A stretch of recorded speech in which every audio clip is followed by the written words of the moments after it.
we're going to be playing in it here today is, so far, we're still collecting data, but this is looking like it's one of the more competitive combo decks in the format. It is a mono Sapphire, basically taking turns control deck.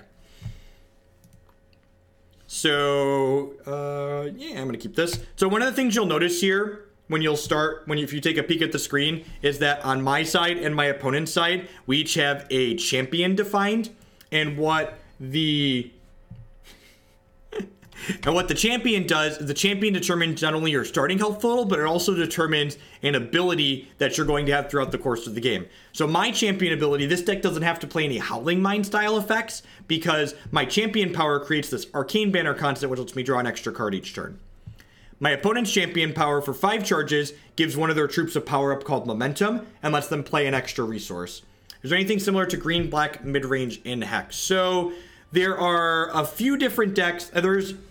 I'm not super familiar with their standard format right now, and their Immortal format just started having on-demand queues this week because they just really started developing it. So we don't really know what's good, bad, or otherwise. There have been some decks, some mid-range decks that have posted 5-2 finishes in these gauntlets, which means that's the max prizes. 5-0, 5-0, 5-1, and 5-2 all get the same prizes. But I don't know personally how competitive they are because the format's still developing.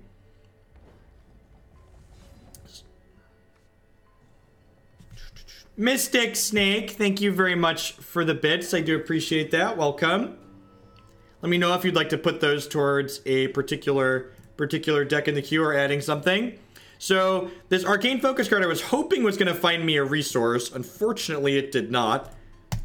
So it looks at my top 2 cards and then grabs one of them. So Hex uses the digital design space to reduce some of the variance with resources that you have in your opening hand. However, it doesn't do any kind of fancy things to mitigate resource variance while you're playing the actual game. So there are games that you're going to play where you're going to flood and you're going to screw a little bit.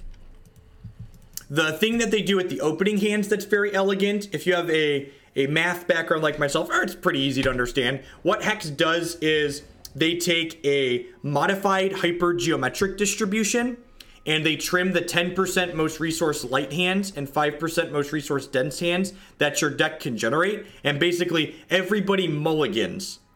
So everyone mulligans 15% less. Is the cost of requesting Hex decks? Yes, it is, Cloud. So for subs, it's $10 donation. That was the best charger. Yeah, so the Storm Cloud card, what this does is every time I gain a charge, I add a storm counter to this, and my resources all gain me at least 1 charge, but the Crackling Vortex that I just played out is a shardless resource, so it doesn't give me a color, but it gives me 2 charges. So what I do here is, this guy says you can sacrifice him to summon a Stormling, which is a 1/1 flyer for each token on him, and then these cards, Consult the Talons, is a 7-cost action that has the mechanic called Mobilize, so I can exhaust 3 of my troops to reduce the cost of this by 2 every time for everything I exhaust. I probably don't need... Do you think I'm going to die to this next turn? This can exhaust Neo if Neo is going to be lethal.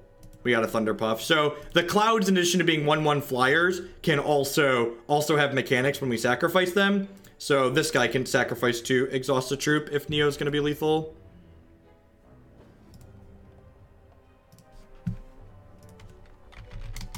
Oh, I drew up to 8 cards, though. That's unfortunate. I guess I just ditch a Scour here. Yeah, probably a Scour. Maybe the High Joltage, because I don't need extra charges. Oh, this had... Okay, so actually, that's funny. I was like, I thought I wasn't...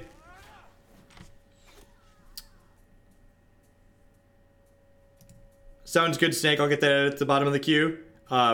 So this card, when it comes into play, it has a mechanic called Prophecy. And what Prophecy does is it modifies the next action in your deck and adds a line of text to it. So if you look here at this card, this normally only draws 3, but I didn't notice that it says it's been prophesied, so I was talking about Mobilize. So this actually drew a 4th card for us because it was modified by the Thunderfield Seer.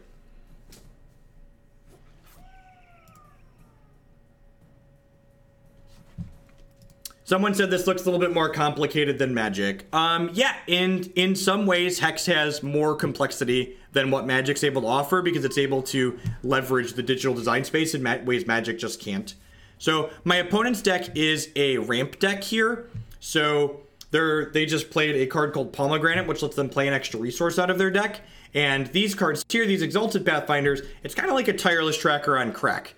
This card has a mechanic called Momentum, where every time they play a resource, it gains a bonus until the start of my opponent's next turn. And also, whenever my opponent plays a resource, they draw a card. So they played 2 resources this turn, so it got 2 bumps, and it drew 2 cards. This isn't quite lethal yet, so I'm just going to go ahead and take this hit for 14 here. So our goal with this deck is to eventually get enough resources stored up so we can start casting our Mastery of Times to take extra turns and our Eyes of the Heart to take extra turns. These are our Time Warp style effects. So hopefully we can find the tools we need to kind of stall the board a little bit to live to get to these. Wow, that's a beating. If you have a Magic background, it's pretty easy to pick Hex up. There's a number of similarities, but there are also some important differences. This article I have here kind of talks about some of the important differences between what Hex does and some of the things Magic does. So, Scour the Archives is a really elegant design. It's a 2-cost basic action that says basically the first one you play just cantrips, but if you play this when you already have one in your discard pile, it turns into Demonic Shooter. What's going on, Captain Command? Howdy, howdy. You did miss the Magic portion for today. We are playing a little bit of Hex to wrap things up. Happy Clouds with a chance at cupcakes. Thanks for the bits extras. I'm going to tweet that we're streaming some Happy Clouds. And worth noting that none of my opponent's troops have Crush currently, so I can just chump block with my little 1/1s here and not worry about dying, which will buy us a lot of time.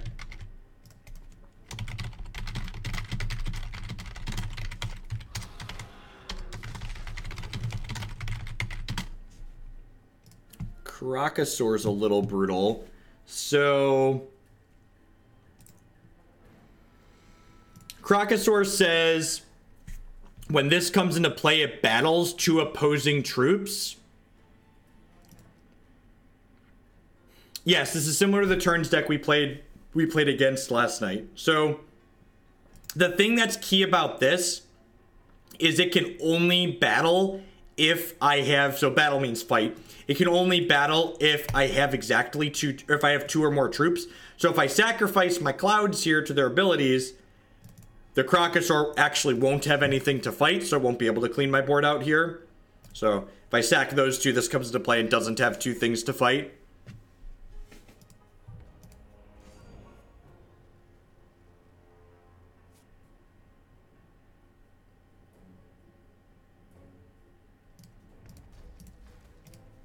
So if we need to draw resources on my next 2 draw steps. If I draw a resource next turn, I can play Mastery of Time. And then if we draw a resource the following turn, I can play Eyes of the Heart and start snowballing advantage from there potentially.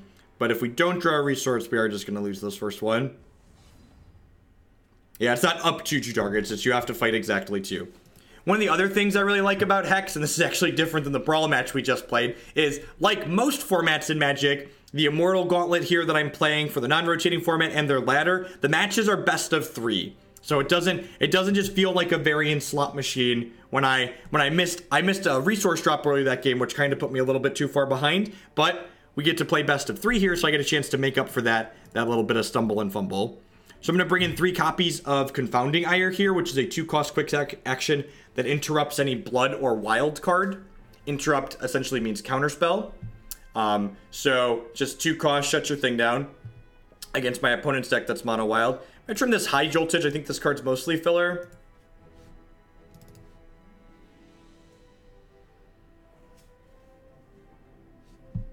Yeah, there's a traditional draft, and then there's also they have what's called an evolving sealed format, where you start with a couple of booster packs, and as you win games, you add more booster packs to your deck.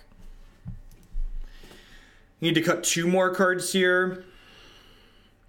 haven't played this deck a ton, so I'm not super familiar with it. Maybe it's just trimming some Runebinds, since Runebind and Confounding Ire are gonna serve a similar purpose.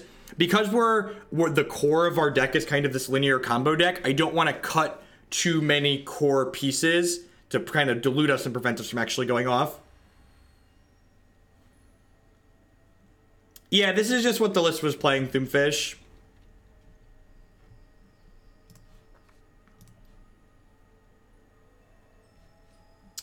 This hand's pretty good. So this is a good example of some of the resource reducing or the variance reducing mechanics that Hex has. So this hand really needs a third resource, right? I have 4 copies of these Ice Shards in my deck, and Ice has a mechanic called Fate Weave on it. And what Fate Weave does is it allows me to stack a resource of my choosing on top of my deck here. So I go ahead and play this Shard of Ice out, and I get to choose, do I want to stack a resource or a non-resource on top of my deck? So I'm going to choose to stack a third resource so I don't brick and die here ideally.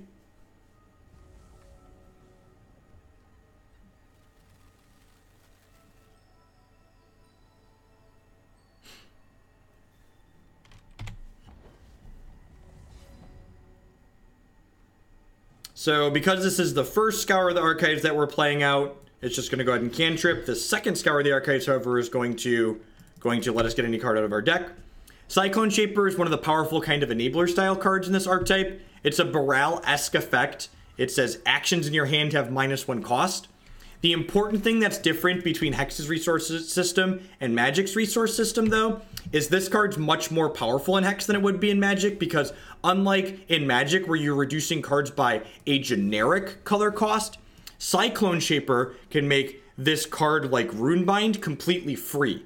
Because Hex's resource system doesn't require you to use specific lands or resources to play your cards. It just says, hey, have you played a blue resource? If yes, then pay the cost up here. So even though I don't have any resources available this turn, I can still play this Runebind because Cyclone Shaper is making it free.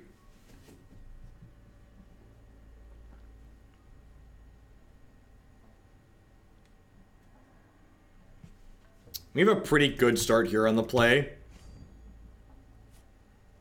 Does it mean they have a Gargalith? So they're attacking their 2/2 into my 2/3. So they must have some kind of trick. There's no reason to block here. I have such a high starting health total, and like, ideally this card lets me combo very quickly. So there's no reason to. Oh, they might have a Carnosaur. Yeah, that makes sense. So Carnosaur is a 2/2 that fights something when it comes into play. So they'd be trading Might Singer and their Carnosaur for my Cyclone Shaper.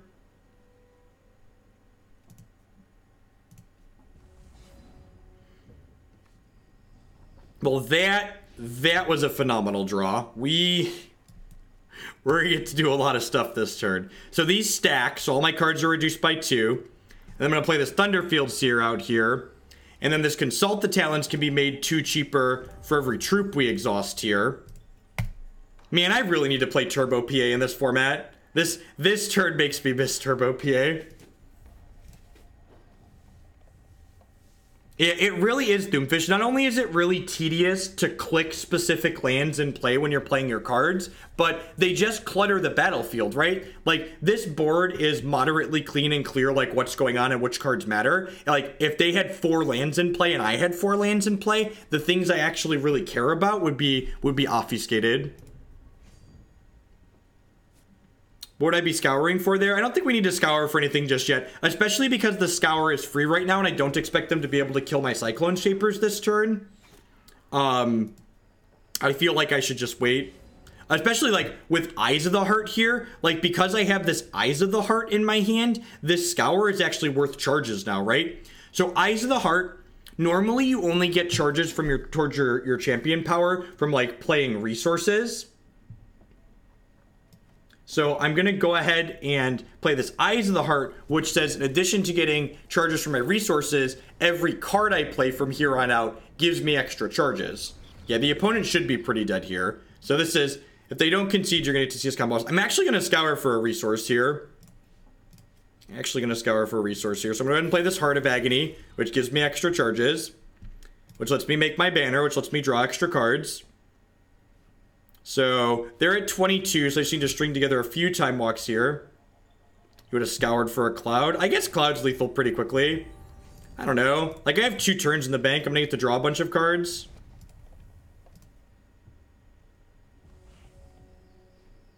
So, then I draw in a card for my turn. And then we drew another Eyes of the Heart here. So now I'm just gaining infinite charge. Yeah, maybe I should have gotten a Happy Cloud. And that Eyes of the Heart was... What's it called? Prophesize. So it drew a card. I'm going to make another banner. I can make a banner every single turn. So now I have another Mastery of Time. And next turn I'm drawing 3 cards. Yeah, I like the art style in Hex a lot. And art's definitely something that's subjective. I know I've talked to people before and they said, like, they're not a fan of how the art looks, and that's definitely something I can understand too. So I'm gonna play another Cyclone Shaper out here, which gives me a bunch of charges, lets me make another banner. And this is how it snowballs. Once you start stacking these Eyes of the Heart up and just like gaining all these charges and making another banner every single turn, it becomes very, very difficult for you to brick off and not have another Time Walk effect.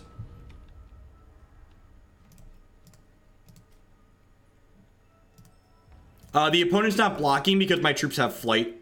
If you look closely, these guys are kind of levitating or hovering above the board, and Thunderfield Seer and like my opponent's 3/3 is not.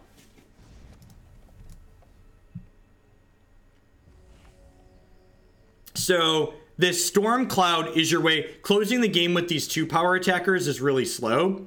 Storm Cloud says whenever you gain a charge, you put a counter on him, and we have all of these effects going that add lots of charges whenever I play a card. So this gains a bunch of charges very quickly, and now I can sacrifice the Storm Cloud to make 13 1/1s, and then my 1/1s kill them very quickly.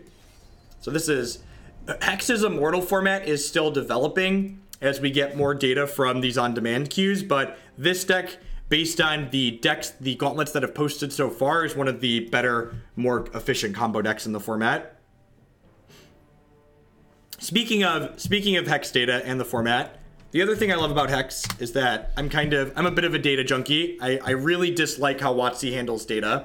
So whenever anybody finishes a ladder match or a gauntlet run, Hex posts every piece of information that happens in their metagame. So basically, as soon as my gauntlet run finishes, that's actually Fred's site. This is a community run site that Hex provides the API data for. So like you can click in there and you can look at someone's gauntlet run and you can see all the matches that they played against in that gauntlet run. How did you get enough charges by playing that resource for a banner? So the Eyes of the Heart charges stack up. The bonus charges from Eyes of the Heart don't go away until your opponent takes another turn. So if you keep taking extra turns and playing more Eyes of the Heart, the bonus charges you get stack up and up and up. Yeah, they're supposed to be coming to Android at some point, but they haven't posted a timeline on that. I would really like to play this on my tablet on the couch too, so. I think it's fine because of the ice. Like the Scour turns into whatever I possibly need it to as well. I think this is a keep, but I could see this being a mulligan from someone who's played this deck more than me. Like I said, these are quite literally my first games with this deck. Oh, right. Almost forgot. Hex has sound. It's not like Magic Online where the sounds are annoying. I saw my desktop audio track going and I was like, oh, right, there's sound.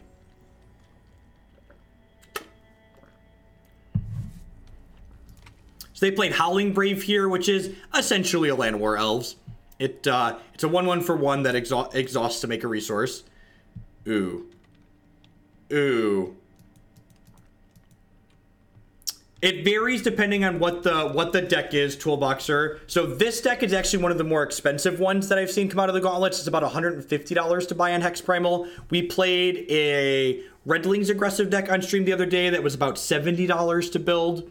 So if you look on that Hex PvP tool site, there's actually pricing for the decks in the gauntlet. So if you click into a deck, you can see its record. If you click into a 5-win deck, and as you see, there's a buy this deck button for the 2 websites that sell Hex cards, one called Battle Shopper and one called Hex Primal. Primal's actually a sponsor for my stuff, so they, what's the word that I'm searching for? They, you can get a discount there using my code.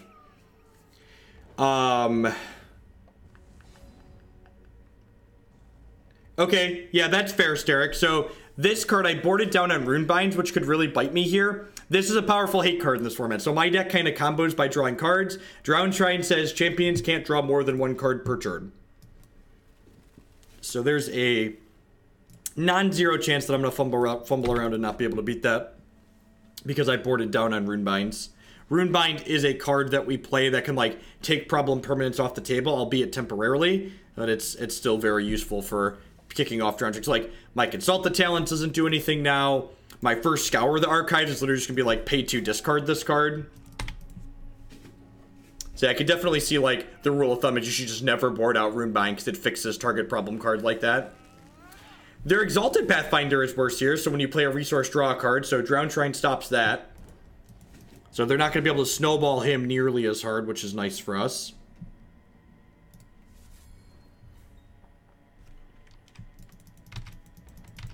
It's different than Unsubstantiated. So what Runebind does is there's a mechanic in Hex called there's a mechanic in Hex called Runes, and what a rune is, it turns a card into a constant, which is like an enchantment, and it sits in play as this constant until your opponent draws a resource or has a resource enter their hand. So I could have just discarded Scour the Archive so I could turn this other one into an actual tutor, but I think I want to hold up this Confounding Ire for whatever they're... Yeah, even though this isn't drawing them cards, it's going to make a threat that kills me, so I'm just going to go ahead and take this chance to interrupt it.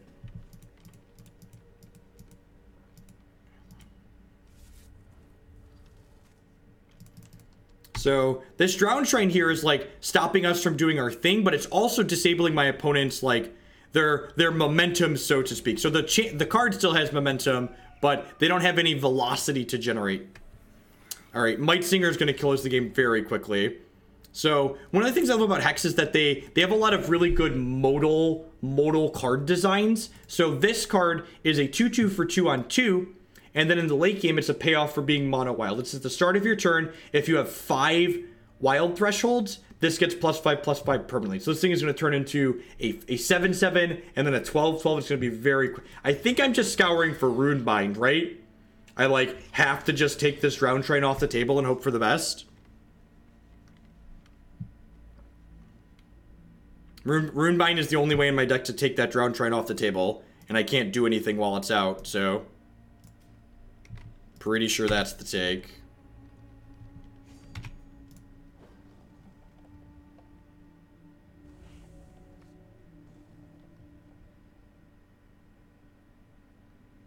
That's really interesting, Tom. I like that idea a lot. I think we're dead. Because we're going to hit for 10. Yeah, we're very dead. And Empress of Ice sounds really awesome in this deck, actually. Because you have access to... the Scour the Archives. I probably should have boarded in Mass Poly Dingler there too. I need to think about how to board a little bit better with this deck. Maybe I'm supposed to trim some things like Consults or some of my Time Walk cards.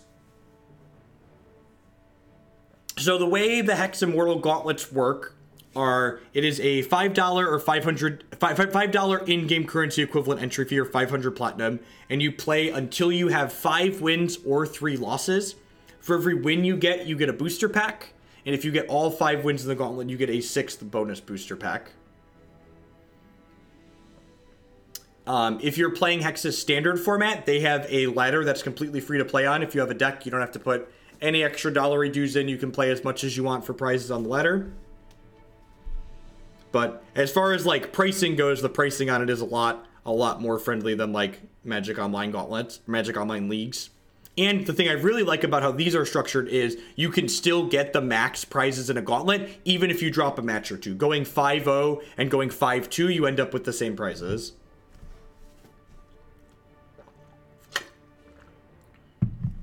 So it's a little bit more forgiving. 4th Cloud, 4th Consult, and a card in the draw. Yeah, that makes sense. Okay. Yeah, trimming a Cloud, we don't need Cloud to go off, right? So trimming 1 to 2 of those even probably makes a lot of sense.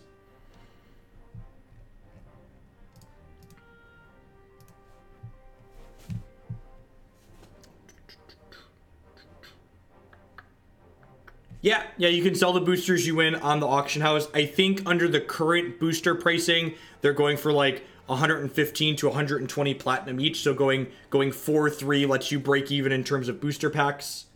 You also get some alternate art promo cards based on the number of wins that you have in the Gauntlet as well. So you can list everything in the game, almost everything in the game that you win on the auction house. Oh, you know what? I think my battle board wasn't set. Did I have a battle board set? Let's do the wizard battle board.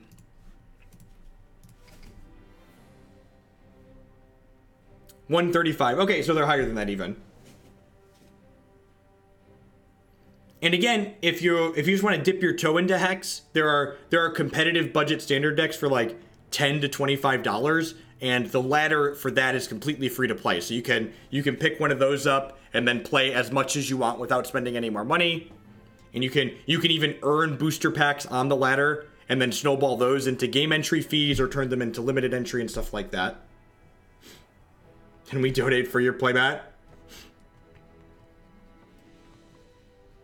In your opinion, why do you think Hex isn't more popular? I think there's two reasons. One is that Hex got a lot of bad press and reviews on different platforms like Steam from people that were salty or vindictive or whatever you want to call it from their original Kickstarter. So when Hex originally promoted itself, it promoted itself as wanting to do more than just be a PvP card game. They wanted to have an MMO aspect where you played a single player card game together with your friends. And while Hex has created a great PvP card game, they've definitely fallen short of doing all of the social integrations and single player stuff that they advertised as initially wanting to do on the Kickstarter. So there's people that go around and like give it bad grades in lots of places for that.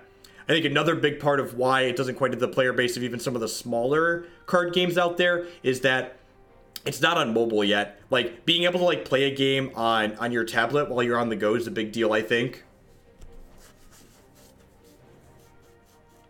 Another thing too, with a little bit of queue wait time, is that because Hex has best of 3 ladders and best of 3 matches, when the player base is smaller, because like honestly I would be surprised if too many of like the games like Eternal had that many more players than Hex. Those games are able to mask their smaller player base because their games are shorter. So like when you have 2 players playing a Hex match for 30 or 40 minutes that last that long, those players are not looking for matches for 30 or 40 minutes, which means they're not in the queue. Whereas like when you have players that are playing games that only last, 3 to 10 minutes, those players are diving back into the queue more often, which lets it feel like there's more people than there actually are.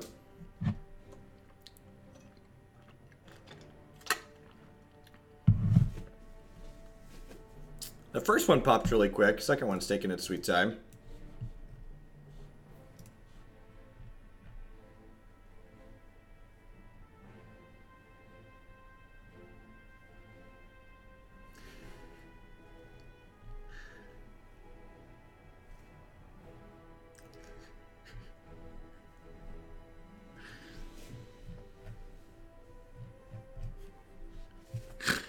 Oh, the general channel in Discord right now.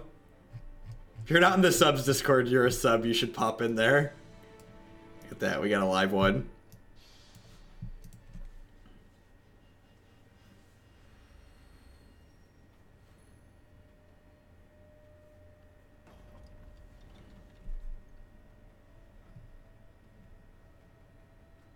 What's going on, Ranting Bob? This is a matchup that I'm interested to see. So the opponent's deck, and this is one of the things I love about Hex 2, is that the champions kind of give you a heads up of ways you should mulligan and hands you should or shouldn't keep before the game even starts. So Yodel Makak, or whatever we pronounce this, he has a 2-cost charge power that says non-combat damage your card's deal this turn increases by 1. My opponent's almost certainly playing a burn deck with that champion.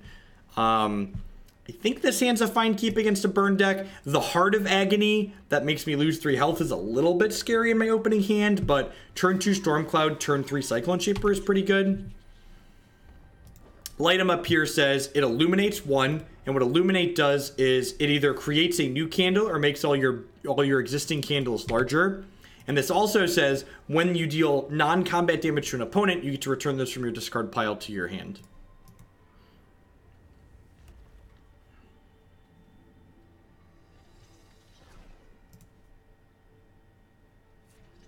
So one of the ways they balance the game or balance the way the things that their champions do is with variable starting health totals. So the champions in this game vary from 16 to 26 points of starting health. The aggressive champions tend to be a little bit lower on starting health total, and the control champions often tend to be a little bit higher. It's funny that a result of WotC's lawsuit like that actually added depth and strategy to what Hex does.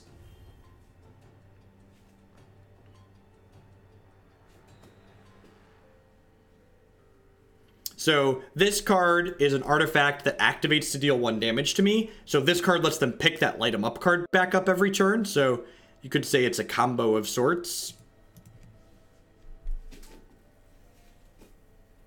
The results of the lawsuit aren't, we know some of them from seeing what happened in the client, but the final say and all that wasn't all public.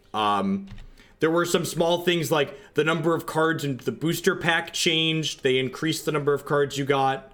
The number of the health total on the champions changed. They renamed some of the cards to different things. If we hit a resource next turn, we might start going off. Because, like, if we hit a resource in the next 2 draws, right? If we can keep Cyclone Shaper alive here, we can go Heart of Agony, Mastery, into Eyes of the Heart, and kind of get going here.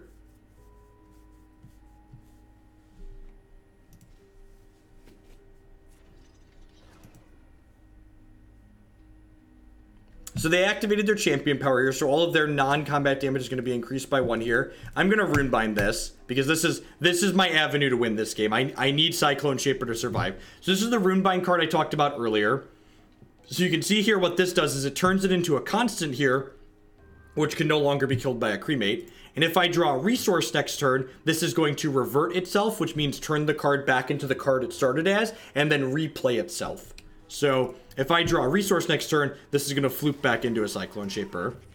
Yeah, Runebind's a really sweet card. Not only can you target cards in play with Runebind, but you can also target cards on the chain. So you can respond to it and use it as a tempo or counterspell.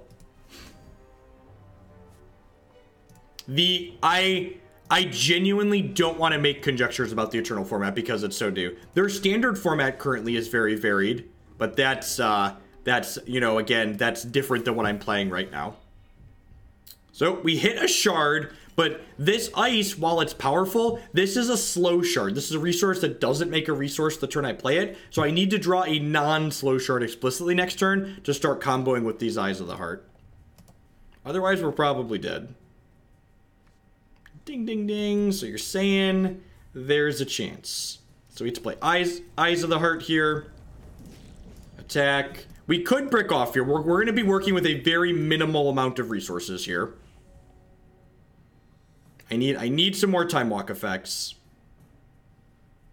So Eyes of the Heart is going to give me enough charges to hit this, and I need to find cantrips, or I need to find another taking turn effect next turn.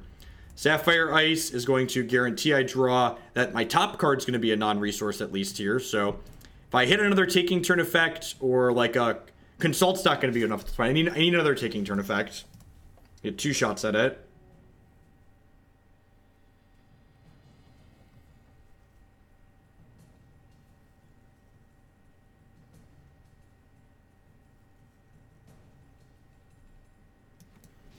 Well, I'm going to have some blockers here, but I am at 9. So I can empower this. So this card has, we're not dead on board. Yep. So this card has a mechanic called Empower, which in addition to its base stats, I can double every number on it. So this turned into a 6 cost 4/6 that makes my cards 2 cheaper. I'm going to put another banner into play here. Even though I have enough charges for my champion power, I can only use my champion power once per turn. So if we survive this turn and get another turn here, we're going to have infinite draws to do good things. So here's hoping. I can play this game on a tablet using Linux from a CH root. If your tablet is x86, there is a native Linux client for Hex. If your tablet is not x86, then I probably can't run the x86 game on it. This is actually, so I stream from a Linux computer, and there is an unofficial Hex client that one of the devs put together at my request when the game stopped working through Wine. Yeah, our champ power is a one-sided Howling Mine, yep. If they're choked on resources, we might get another turn here, which would be great. That was a slow shard, okay. That was a slow shard.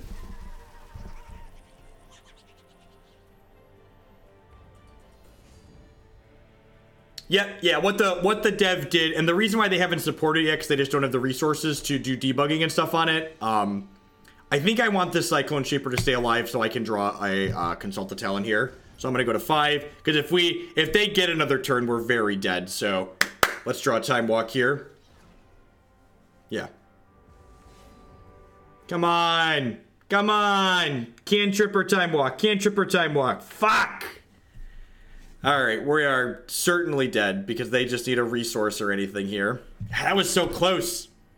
That was so close! We would have gotten a third banner here.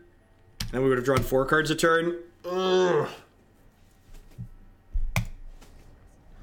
I use Linux for 2 reasons. One is that it sets up development environments for open source stuff more cleanly and easier. And 2 is that it gives me the freedom to customize my operating system in the way that I enjoy using it the most. So I think I want these transmogs. This basically reverts. It reverts and transforms a troop, so it downgrades a troop. I'm not sure that I want Verdict of the Ancient Kings. Trimming a Storm Cloud is probably easy.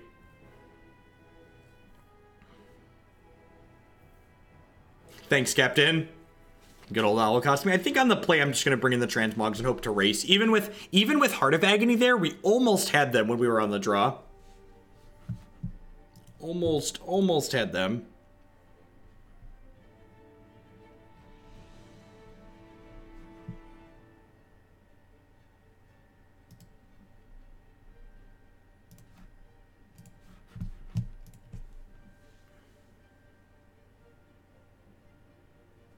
When did I first start using Linux over Windows? Because I was bored the summer I was 15 and wanted something to play with on the computer.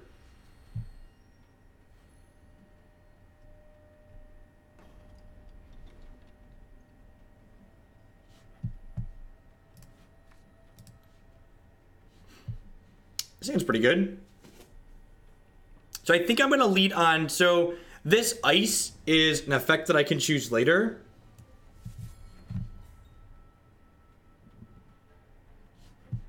So I'm going to use the Arcane Focus now because this could see like 2 resources here.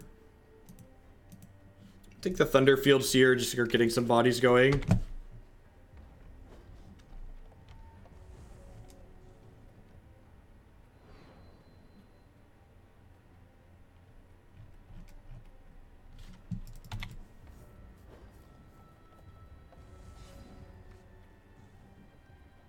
Do you have your sleeves, the Discord pick?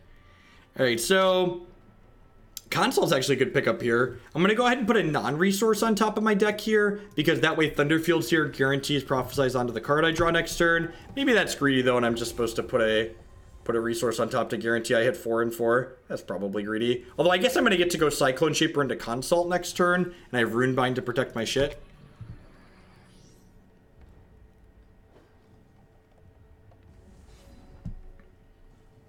Another Runebind is good, so that's going to let me protect my things nicely. Let's play out my Shaper.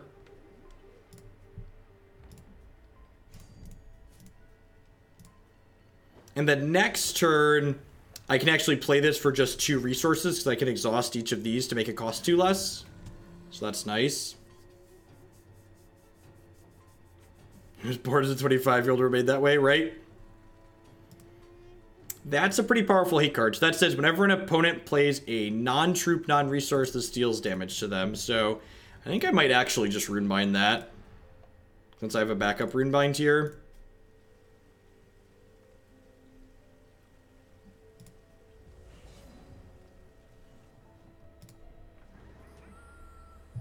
So now I can make this free. Yeah, that's fair. That's fair. I could have done a bunch of stuff first.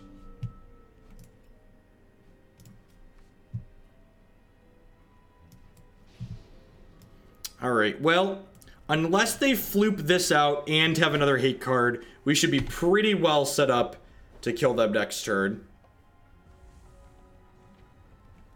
Yes, I should have runebound it while it was on the chain to save health, because I let it resolve and get the trigger. That is correct. So if they have a second copy of this, I could be in trouble here. If they don't have a second copy of this, I'm going to get to go runebind your shitter, Eyes of the Heart, do a bunch of stuff next turn. I guess they could also kill my Cyclone Shapers here. Yeah. And, like, I can't really fight to protect these because I need this Runebind to take this off the table.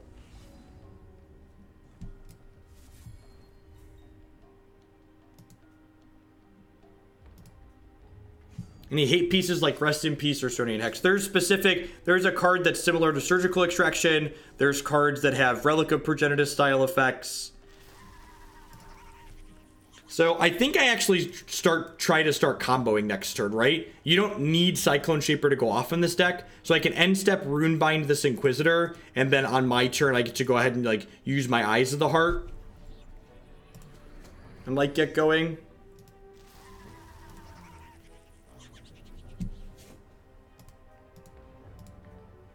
Alright, well since they already spent all their cards... Oh, they don't want to trade this for my Thunderfield Seers. That makes sense.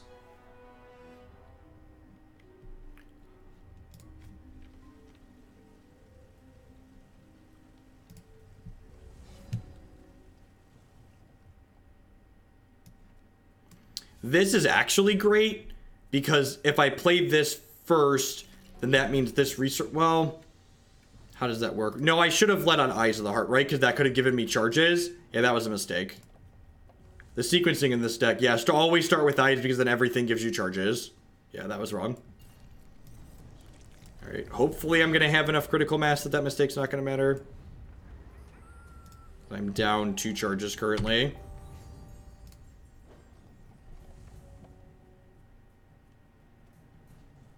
Well, down another 2 charges, which actually matters here because now I get 1 less draw. Well, this was a comedy of errors.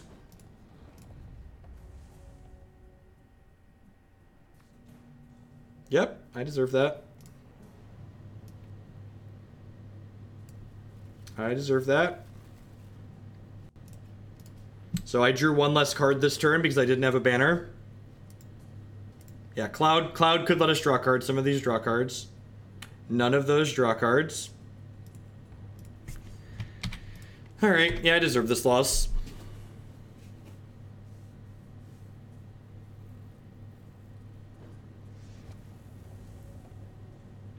They drew their card. That's their hate card again. Oh, I guess I can kill that, right?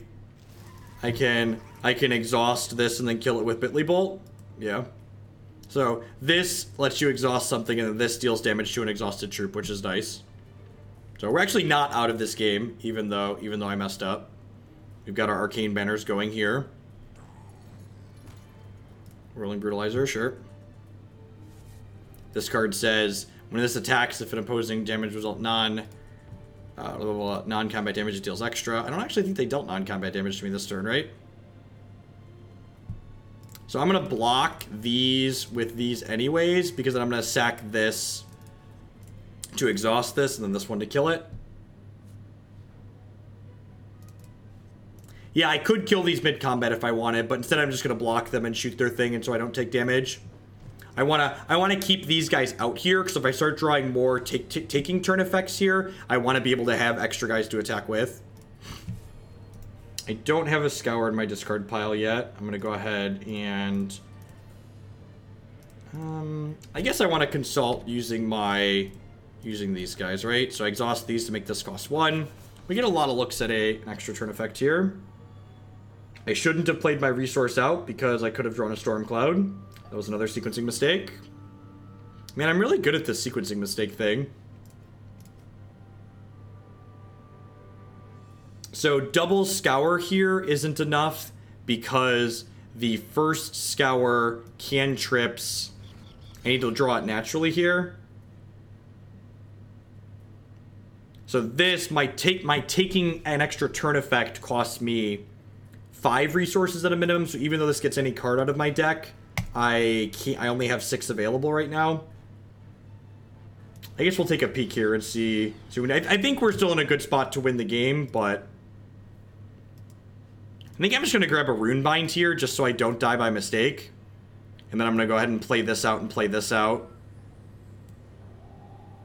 And then just pass the turn here. Because, like, we basically just need to, like, not die. And then we're pretty likely to get to go off next turn when we draw 4 cards. Yeah, I agree. We're pretty unlikely to die, and then, like, we're going to do our thing anyways. So, my actual combo kind of fizzled there. No, it's not revealed. Just gets any card out of your deck. My actual combo kind of fizzled there, but my deck ended up powering through. Mage had some tips for reserving. On the draw, he brought in the Verdicts, and he cuts a Seer and a Consult. And a land, the Heart of Agony. That makes sense because you don't want to draw Heart of Agony against the burn deck. Yeah, and also, too, in Hex, because Hex is a digital-only card game, like, a card that would say, like, search your deck for a troop or a creature, you don't have to reveal that to your opponent, because the only reason you reveal those cards in Magic is to validate that you're not cheating. And in Hex, the game engine validates that you're not cheating.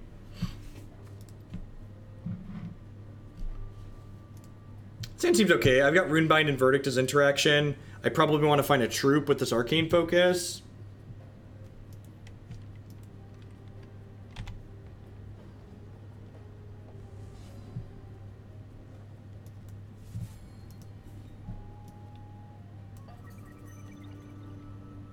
Yeah, exactly. A lot of the shuffling that occurs in Magic is basically for anti-cheating validation, and in Hex you just don't need to do that because the game engine is making sure you don't cheat.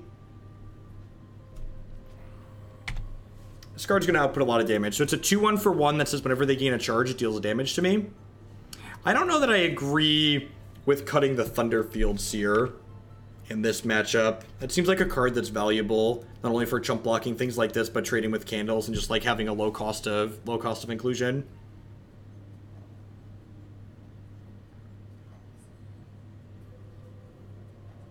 Yeah, I agree, Bob.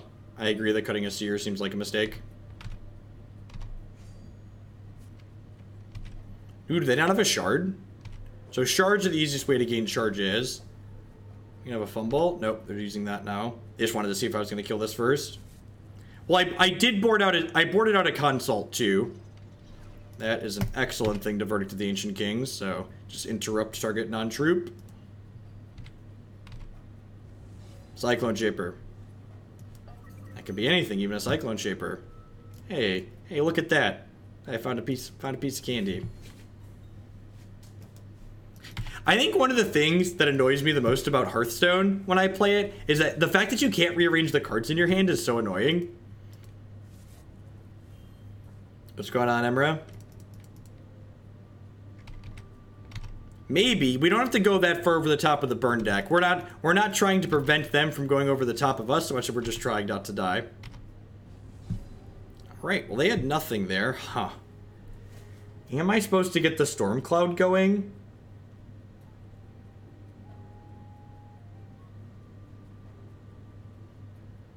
That's what we used to do once upon a time, Bob. There was a Winter Moon taking turns deck that splashed for Chlorophilia. I don't think they usually play Riposte. Cyclone Shaper is pseudo ramp. Yeah, I think I'm just gonna play the Shaper out here. The upside is pretty high, and they need like 2 pieces of removal to like get through my Runebind protecting it. Yeah, if you look up the first Immortal championship that Primal had, I actually top 8'd with Sapphire Wild taking turns. That was a Winter Moon deck. If you look that up.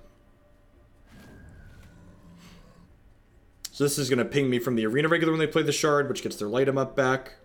I did lose in the quarters. Of course I lost in the quarters. What kind of question is that? Did I lose? I might have made it to the semis. I definitely didn't get better than the semis. Empower doubles all of the numbers on a card.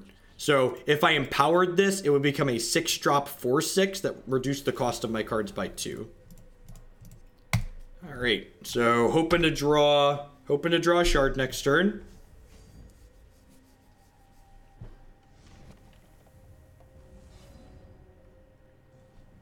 That's not a shard. Pretty good chance we die here.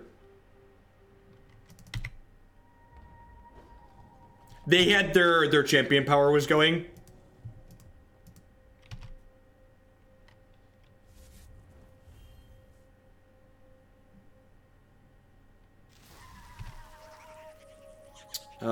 I'm dead, right? Yeah, so I can only block one of these, and then this does 4. Yep.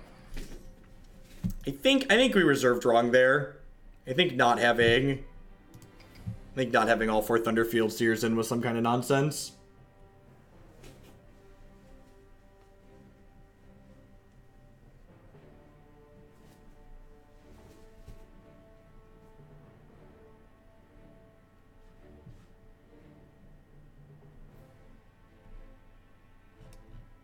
I did top 1,000 the Owl costume, you're not wrong. Might be it's either gonna be a quick gauntlet or a long gauntlet. Let's see if we can begin the run back here.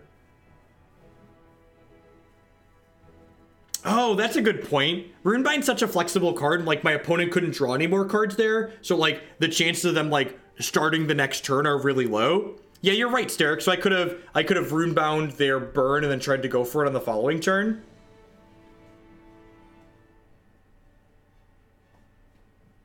That's a good piece of feedback. So with Runebind, my instinct is always to Runebind my threat that's being hit by removal, because I don't want their removal to come back later. But if I wasn't planning on giving my opponent another turn, or if I thought I was going to be dead on their next turn anyways, I might as well just Runebind the actual removal, assuming they can't draw more cards, because then my troop stays in play. I don't have to hope to draw a shard to replay it.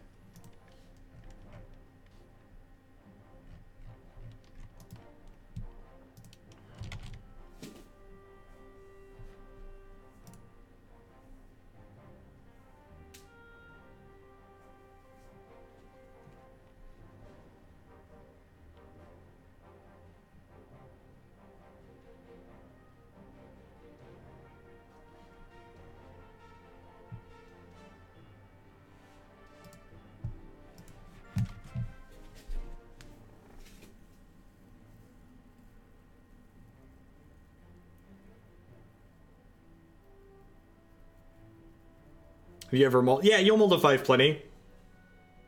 It happens less often.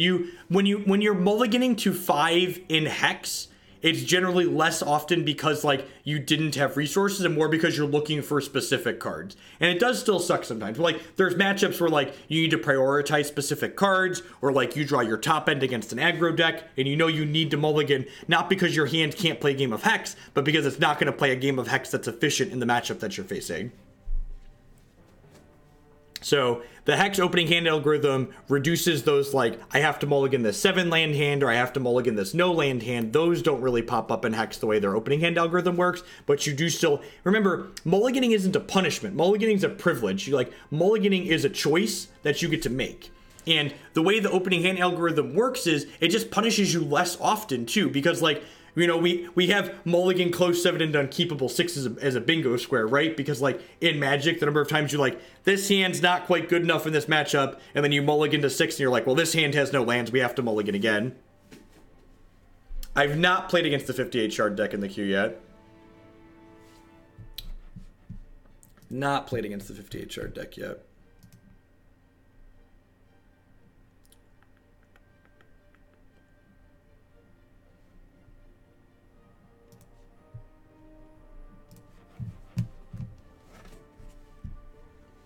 I mean, the good type of variance is that, like, I don't know the guaranteed outcome of any result. Variance that makes it so one player effectively doesn't get to make any relevant choices throughout the course of a game, that's bad variance in my mind.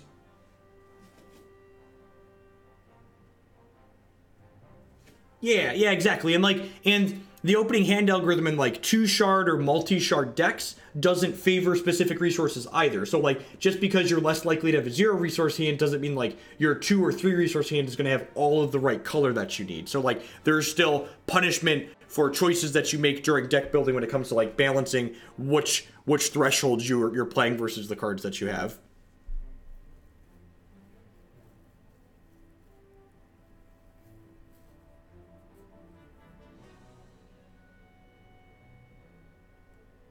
Yeah, yep. It gets rid of some of the non-games, and anybody who like is decent at card games should like appreciate the fact that like you get to make decisions more often. And like it doesn't mitigate flood and screw, but some of the more interesting in games come from in games like Hex and Magic come from when a player has too many or not enough resources, and you have to do your best with what you have. But you, by having some resources, you get to guaranteed like have some choices to make.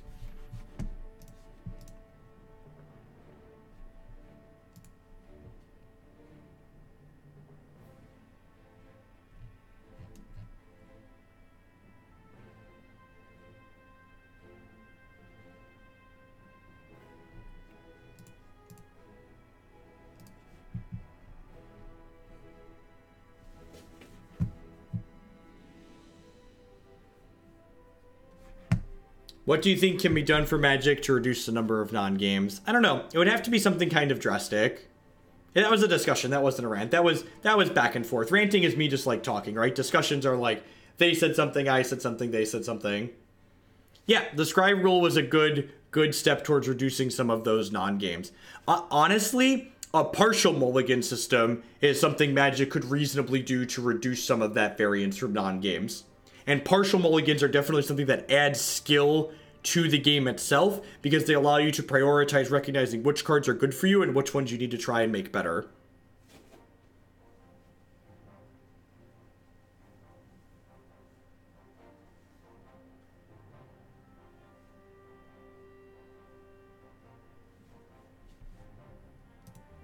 I've learned how to deal with comments like that, Bob. You don't rant at comments like that. You just do that. Just zip, zip.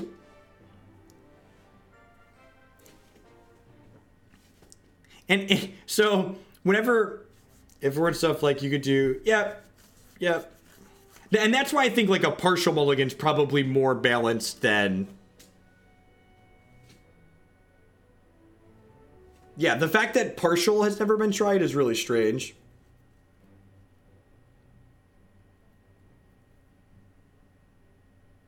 Feels like you're waiting for a Blitz game to start. Yeah, it'll be interesting to see how Immortal does long term if players pick it up or not. It's definitely slower than the standard ladder, which makes sense to me because the standard ladder's free to play, right? The standard ladder you can just hop right in. You don't have to worry about putting dollar reduce into the system. It's also more accessible to get standard cards.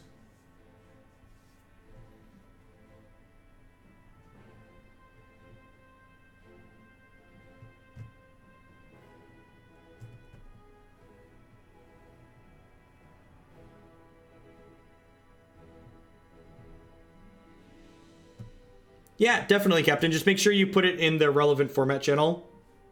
Basically, any topics are live are fair for discussion in Discord.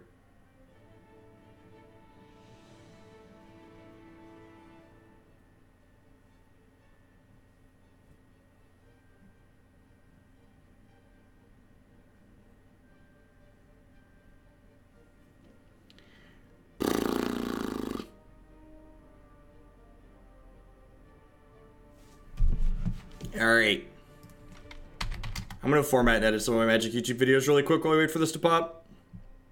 Sorry for the downtime. Like I mentioned earlier, these are something new that they're trying, so the number of people playing them are still kind of low.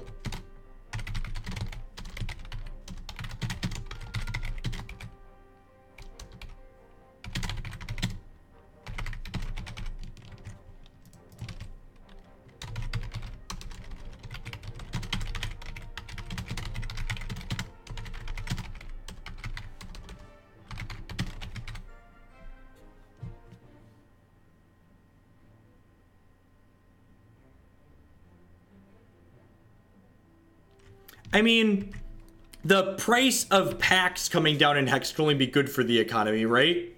Like, if the price of packs comes down, then standard becomes cheaper to play, because at a certain point, the EV of the cards that you get out of those packs is more than what the pack cost is. So you're incentivized to open it, which then as you open more packs, the price of those cards comes down.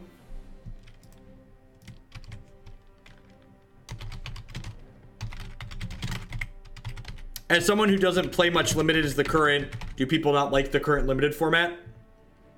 I can see tri-shard stuff not going over well in limited if the fixing isn't particularly good.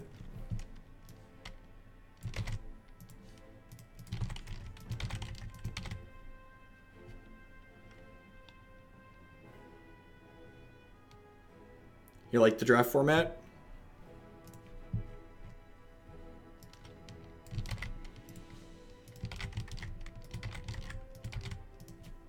No. Whenever people talk about the dangers of making changes and like crashing the economy, I feel like they don't understand that like the economy is probably a little bit too high, and like making the game cheaper overall is a good thing. I don't know why Magic players do that too. Magic players really like their TCG players like their like walled gardens. Honestly, that's one of the nicest things about playing Hearthstone is I never have to hear someone talk about crashing the economy when they give players things and stuff like that. Just like we just like let people play the game. Like the games are sweet. Can we all just like get together and play games for an okay price?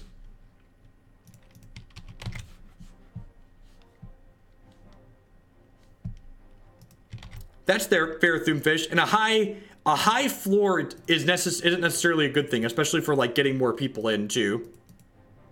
If the floor is high, it's hard for people to get in and learn. Or if the floor is low, I mean the floor is low. People want to, yeah, people think that like if there's it's like whenever I see someone think they have their collections worth like, you know, 10 million plat or whatever, it's like or whatever it is.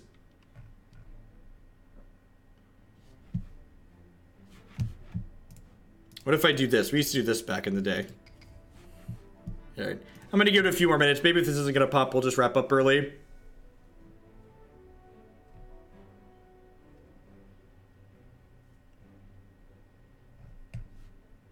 I just mostly didn't want to stream Magic against the Invitational. Most of my Hex stuff is probably going to be in the evenings and on the weekends moving forward, but on occasion, I'd prefer not to stream against major Magic events.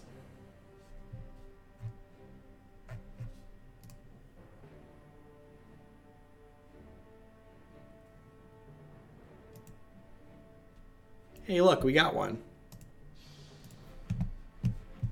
I'm easy pickings too. We're 0-2. I can't win a match with this deck. I can't win a match with this deck. Easy pickings. Seeing seems great. It needs a way to draw some cards, but if we draw like a Consult, we've got 2 troops.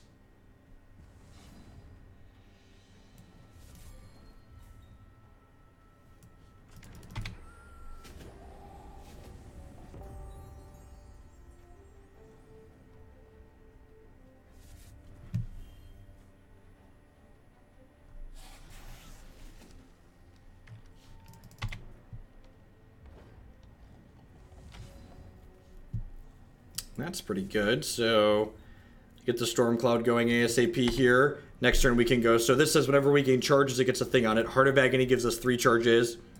And High Joltage gives us 2 charges.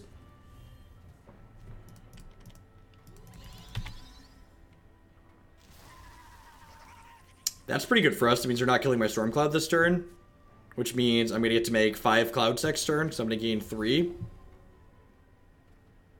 That is literally the perfect draw. So I'm going to go ahead and go Heart of Agony here. And I'm going to go High Joltage.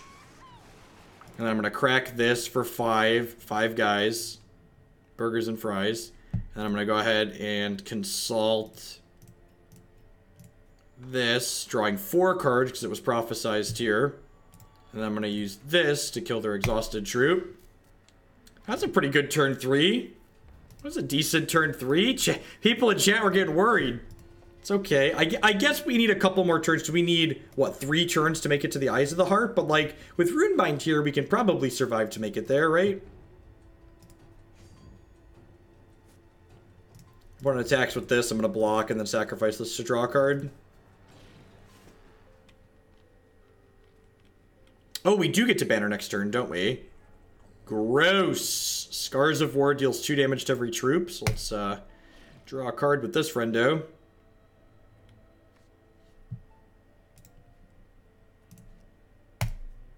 My squad has died.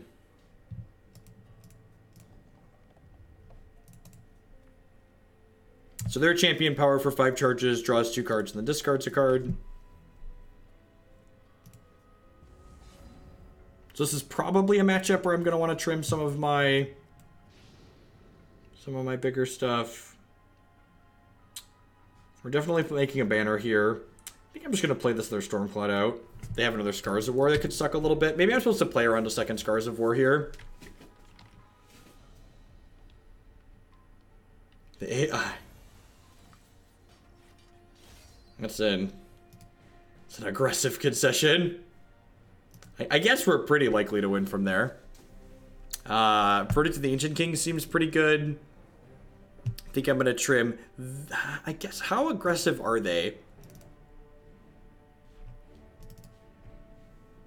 I definitely want the verdicts. Do I just bring in the verdicts? I feel like I'm probably supposed to bring in some Transmogrifades because they likely have their rubies. So they likely have some of the Inquisitors that deal damage to me equal to its power. But I have 4 Runebinds to take care of those too.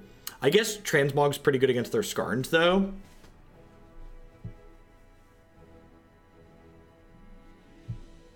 Got to a year, D. Brian. Thanks for a 12-month resubscription. I knight the Defender of Hoaglandia. Enjoy the sword, don't abuse it. Enjoy the sword, don't abuse it. Much from a high joltage. I'm not going to bring in all the verdicts, maybe. Yeah, I'll trim a Seer. Give this a go. 10 minutes is so long. Don't bring shame to your sword again, Bob. We'll have to have a conversation about it.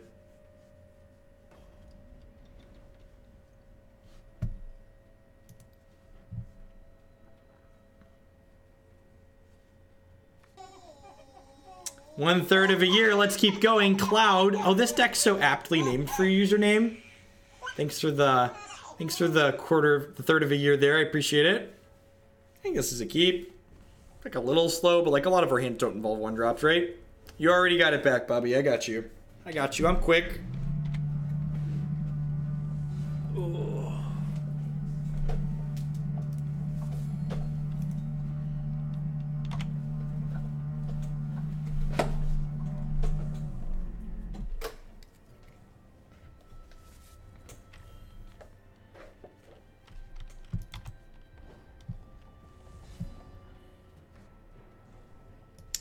I think I'm just going to hold up Verdict this turn. I'm pretty sure my opponent's playing a constant deck with, like, Heart of Fire.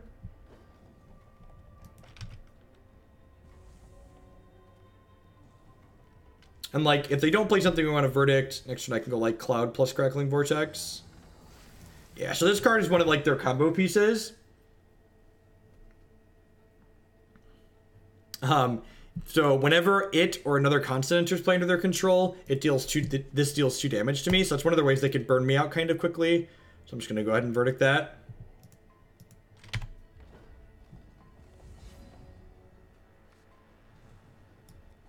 I'm going to go ahead and play Stormcloud and then play this Crackling Vortex. Getting the Stormcloud down early means it builds more charges up, which is nice.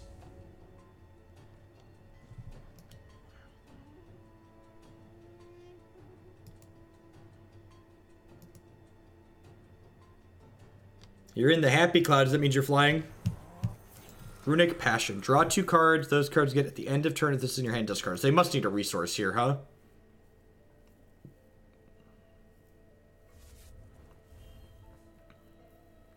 And this card goes into this rune state. So in addition to a Runebind putting cards in this rune state, this card's going to stay off to the side here until they draw a resource.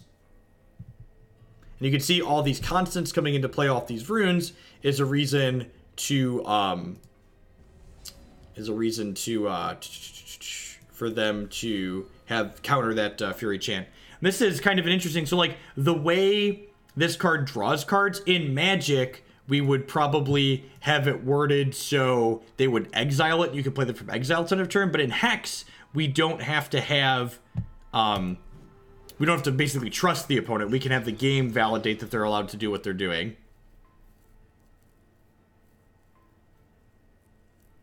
I think I'm going to sacrifice this to get 3 troops here. Although, yeah, I'm going to sacrifice this to get 3 troops. I think waiting's probably a little bit greedy. And this way I get to at least draw a card, most likely, if the case they have Scars of War or something like that. I could, like, wait and build more charges up there, but leaving a 2 defense troop in play while they could potentially just, like, shoot it down seems a little bit loose. Although these runic missiles are picking these off now. Yeah, see, this is why I did what I did, because they got to re-trigger these runic missiles, so the runic missiles would have shot down my cloud for sure. They have to target with these. And you see that this is good for us. They're not shooting down my Cyclone Shaper. They might even shoot Splashy, even though he can draw a card, because yeah, they just want to take my troops off the table, because my troops on the table are valuable in the event that I have something like Consult the Talon. If they can kill this, we might be in a little bit of trouble. Well, I guess we're at 23 too, so this card's very powerful. So this is one of the kind of payoffs for what the opponent's deck is doing. It's a 6 cost with 4 to inflate and speed, so it attacks right away. It says while this is in your hand, it gets -2 cost for each action you've played this turn. So they played both of those for free because they played 3 actions this turn. And then it's a Phoenix as well, so it is able to return itself from their discard pile to play. Sunsoul Phoenix is a hollowed one of Hex. Kind of. It's explosive like hollowed one, but it doesn't have the variance associated with it that that card does. We might be able to snowball a win here with double Eyes of the Heart. So now with Eyes of the Heart going, this is going to give us 2 charges. And then we're going to go ahead and play this and get a bunch of charges. And we'll make an Arcane Banner. And then next turn, we'll get to make another Arcane Banner and draw more cards. So we get, what, like 5 draws, another taking turn effect Arcane Trip here. Yeah, so I get to play this.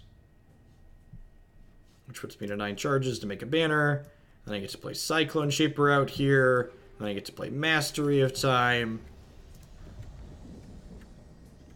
I can actually play this, can't I?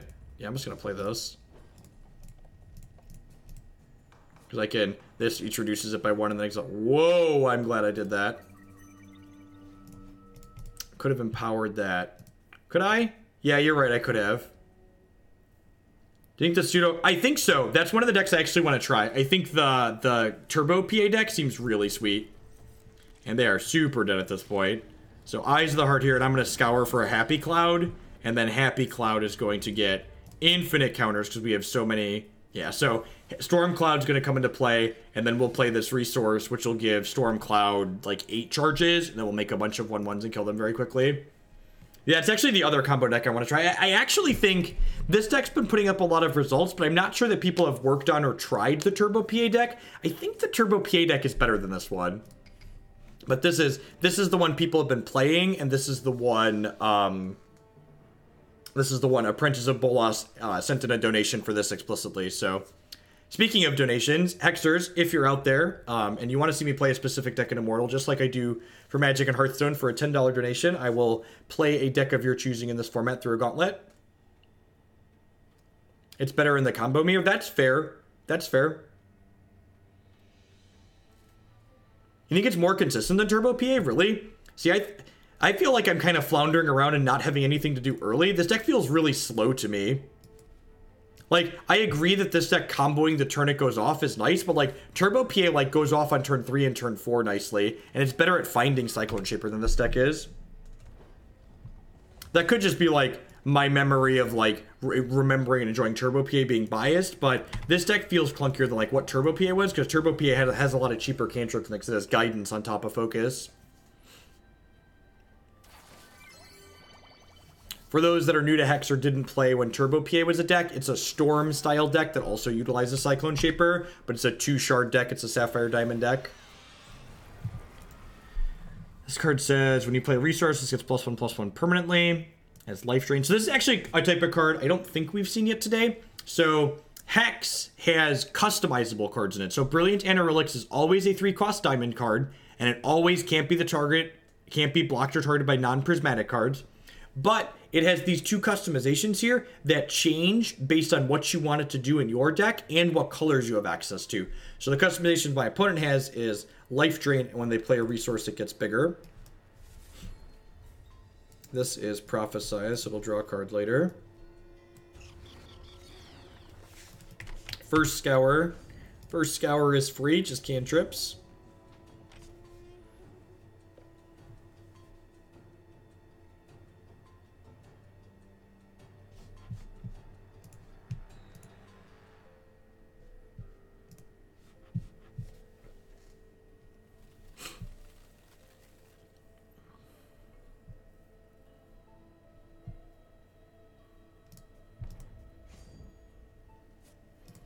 Yep, no blocks here. Again, my troops are valuable down the line for mobilizing my Consult the Talon, so I don't want to throw this. Oh, I can't block anyways, right? Can't be blocked by non-prismatic cards. I need another choice. No blocks is the only option. How are we going to beat all this life? No, you choose the mode during deck building. I can show you a card in the deck editor. There's, in standard, there's 4 of each. There's 4 different gems for each shard. And in Immortal, there's like 10 or 12 or 16 different gems for each shard. There's a lot of them.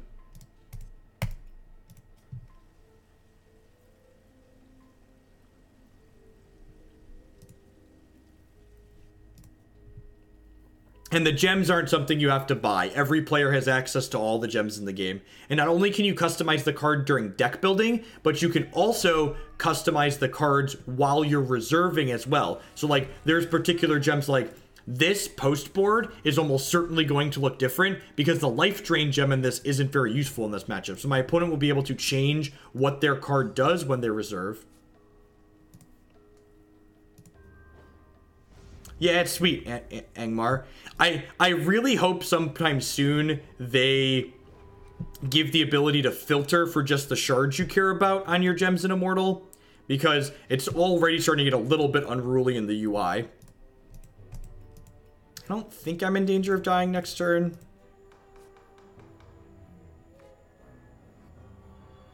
Oh, you mean the Violet's Caress deck? I forgot about that one, the Syzygy deck, right? Yeah, that's different than Turbo P. I totally there are so many sweet decks that I want to explore in this format. Yeah, we should totally play some Syzygy at some point. The Syzygy Violet's Caress.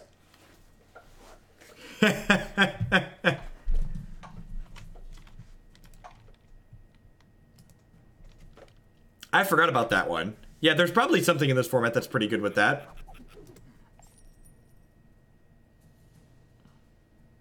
Can I just, like, work on all the degenerate things in this format? That sounds great.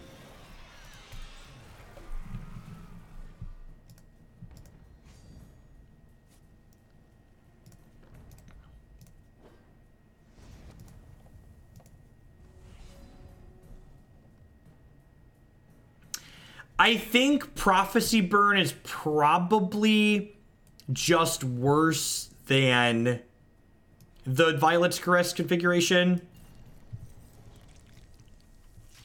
So I can actually play this now, because it's free with Cyclone Shaper. Yeah, they should be pretty dead. Which lets me kick my banner too. And then I can crack my Happy Clouds here. And now we'll take a bunch of turns. Keep doing stuff and drawing cards. I'm in my happy place with my Happy Clouds. I think I would not be surprised if Cyclone Shaper was a card that eventually was a card that bit it in Immortal. It would not surprise me. Wait, did I take an extra turn this turn? I did, right? Yeah.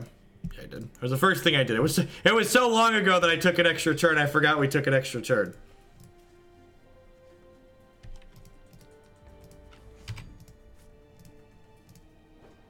I probably should have gotten another Storm Cloud, huh? That was probably the line. The line was probably get another Storm Cloud.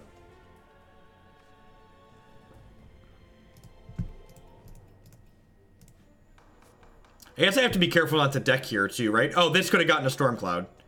I always forget. We have Demonic Tutor. I have Demonic Tutor.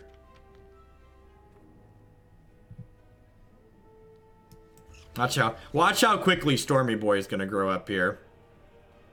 Where's my Stormy Boy at?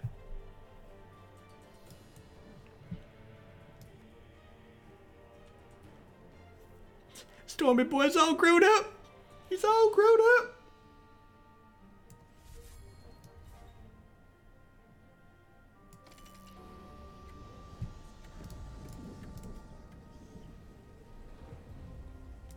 I think our opponent's being nice and just letting us combo. Everybody else conceded before we combo, so getting to show the full combo turn here is kind of sweet. I mean, if you're playing this deck and you don't enjoy going through turns like this, you're just doing it wrong.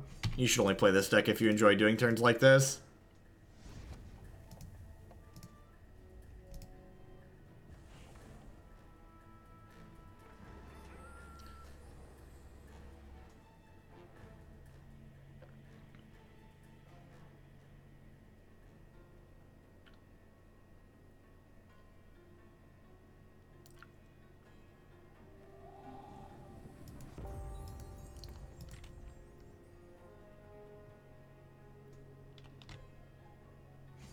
I played this deck because I like beating the momentum decks.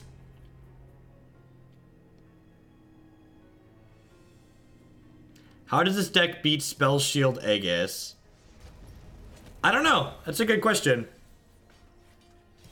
You can Runebind it before. Oh, we have a Mass Poly Dingler. We have a Mass Poly Dingler. This card's great. I forgot about how offensive this card could be. 8 cost. Reveal each opponent's hand, revert and transform every troop in play and in their hand into 0/1 pox-ridden monkeys. Yeah, get them. Get them. This is probably a Transmog matchup. It's definitely a Mass Poly Dingler matchup. We need to cut the high joltage.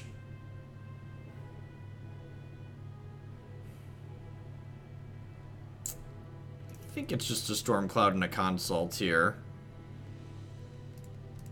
Let's do that.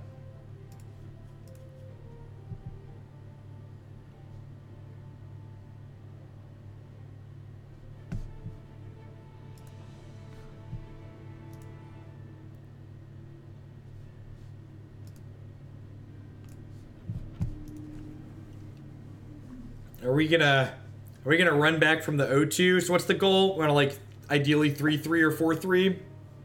Get about our dollar D's back. We're up to 4. This is our 4th match, though. I'm excited. After we started Ocho, I was like, well, this is going to be a 3-match gauntlet.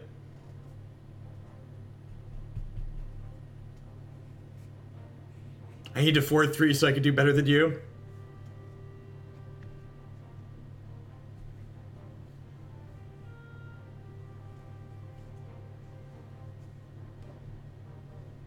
And again, if you're interested in getting into Hex, the best way to get into it is just pick up a really cheap deck and poke at the standard ladder and get a feel for the game.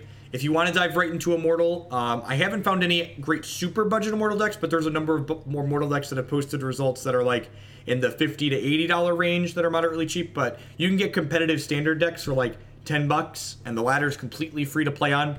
Hexprimal.com buys and sells Hex TCG singles. Use code Jeff5, you can save 5% there. The Yodel deck's not very cheap, show. The Yodel decks that are competitive they're like $80. They have 4 copies of Light 'em Up, which is expensive because of standard. Which, again, is like cheap in relation to like modern and legacy decks, but it's not like I wouldn't qualify that as like super budget. Like 50 to 80 bucks is cheap, but it's not like $10 cheap. The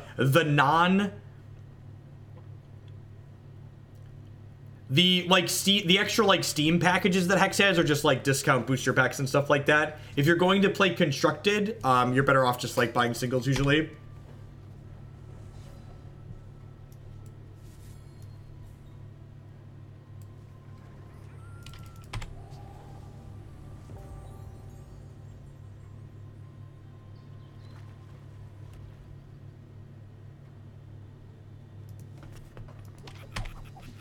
You can get Spell Shield on Aegis with Mordrum's Gift too, right? So I think I just want to guarantee a resource on top of my deck at this point, right? Is that what I want to do? I kind of just want to like, I guess I need more non-resources. Nah, I'm just going to guarantee a resource. I just want to curve up into this on 5, I think. We have like this next turn plus a Runebind to protect it. I'm going to attack here because they're not going to block. So this card is pretty powerful. This card's actually standard legal. One of the small things Hex does because it's digital that's awesome, you'll notice the cost in the corner. Some of these cards are white numbers on a black. and some of these cards are black number on white.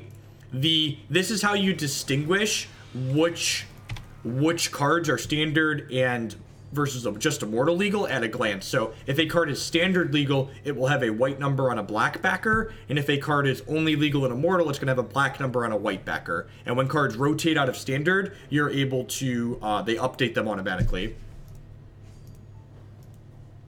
Remember when I said they would change what was in this? This card now grows when they play a resource, and it has Skyguard and Steadfast now, so to be able to block my flyers. No, it keeps my Cyclone Shapers at bay. Skyguard, Steadfast, and Relics makes sense to me because it means that I'm going to have to have, Happy Cloud do it. I can't just, like, slowly beat them down with Cyclone Shaper.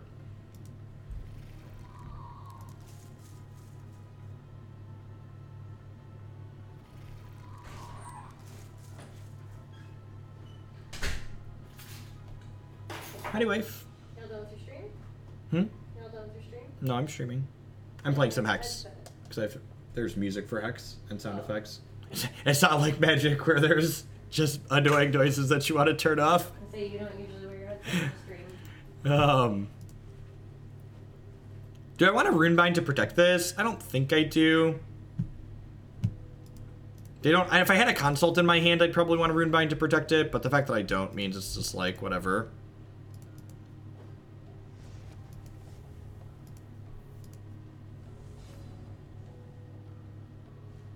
Let's start with this and see what I draw. Another Eyes of the Heart. Well, that's quite fantastic. So I just want another resource guaranteed at this point, I think. So I'm going to go ahead and stack that. And then I just need to not die and not have them play a hate piece this next turn, which not dying might be hard if they have a lot of resources because they get to activate their champion power this next turn too.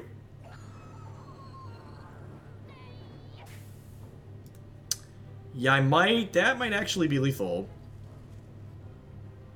It lets them play an extra resource.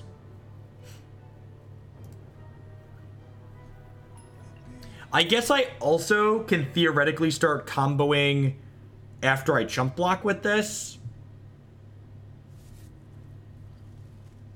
I can't Runebind Palm, Bob, because they'll cast it when they attack with the leprechauns.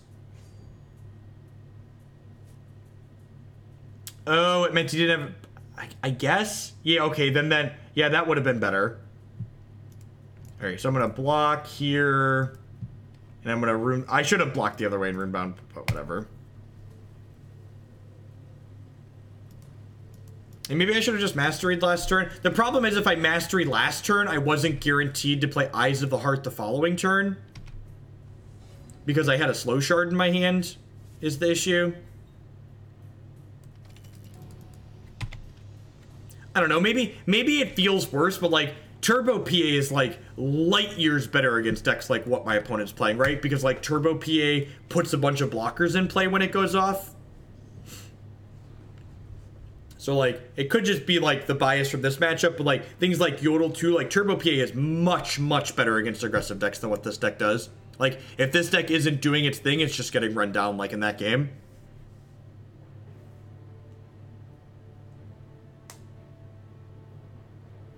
So, like, I definitely understand that Turbo PA is worse in a pure linear mirror because it doesn't kill you the turn it combos generally.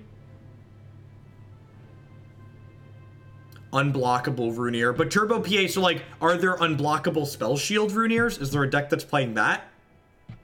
Because, like, Turbo PA is good against, like, Spell Shield Rhino Runeer, and, like, Turbo PA generally plays Transmogs and Evaporates and Runebinds to, like, keep a non-Spell Shield Rabbit in check. I don't think I've played against... This is probably supposed to be a Frostbite matchup, huh? This is probably supposed to be a Frostbite matchup. Someone just asked, when do you bring it in? I think I'm supposed to bring it in here. I think I'm supposed to bring it in here.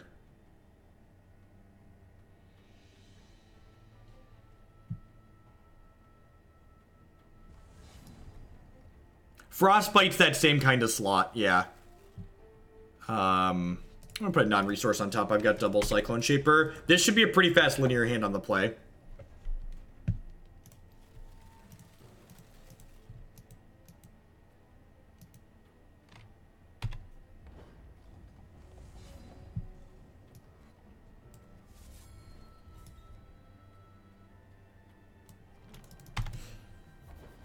And then next turn I go Shard, Shaper, Focus. Actually, I can go Shard, Crack this, Shaper, Consult Focus. Just like start doing my thing.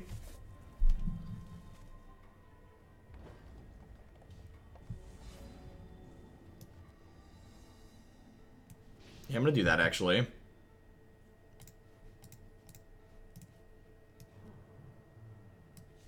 Maybe this is a little aggressive. I don't know. I like drawing my cards ASAP. This makes drawing another consult better, but I also boarded out a consult.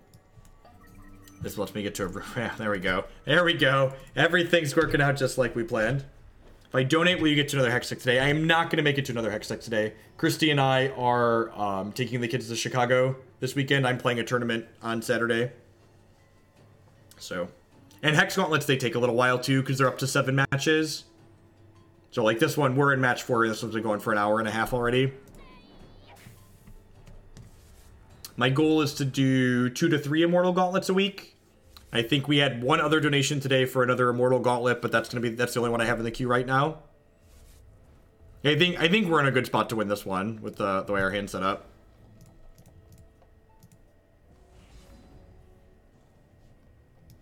That even lets me just get going this turn, right?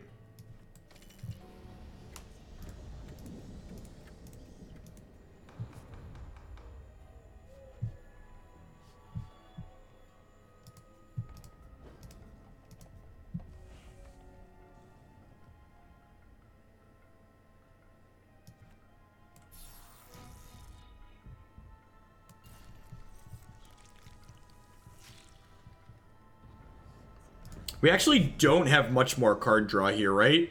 So this is definitely a position the way that that last consult panned out, that we could brick off and die here. We've got 2 draws. But like, and this is the nice thing about this deck too, is that when you brick while comboing, like, we're not locked in, right? I guess I could have played the Storm Cloud. Yeah, I don't think we're continuing this turn. I'm just gonna go ahead and empower this and then pass. And like, if we pick up another thing, another draw spell, that would be fine.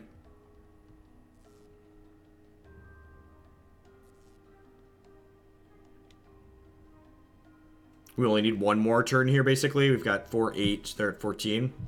Yeah, they had a lot of setup here, but they didn't have a lot of payoff.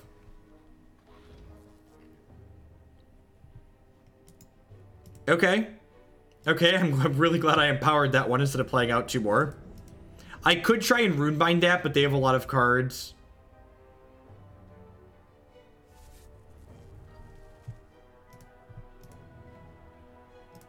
That card's annoying.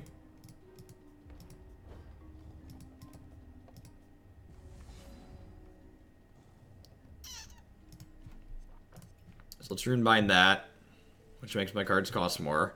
And by cost more, I mean they go back to costing their base amount. Maybe I should have waited on that.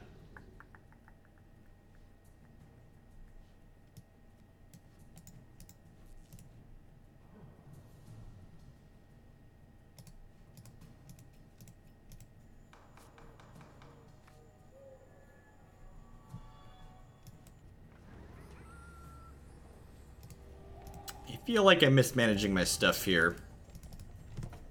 Maybe I should have just hit them rather than dicking around with the consult there. Yeah, and they drew another resource to punish that. Yeah, maybe I dicked around too much there. I should have just like poked them. I could have poked them down to 10, and then I would have only needed like two more attacks potentially. I could have also potentially popped that Happy Cloud a little bit too aggressively. Yep. Sacking Flashy to draw doesn't really accomplish anything at the moment. Like, I'll say it like exactly Transmog. It doesn't do anything particularly useful at the moment.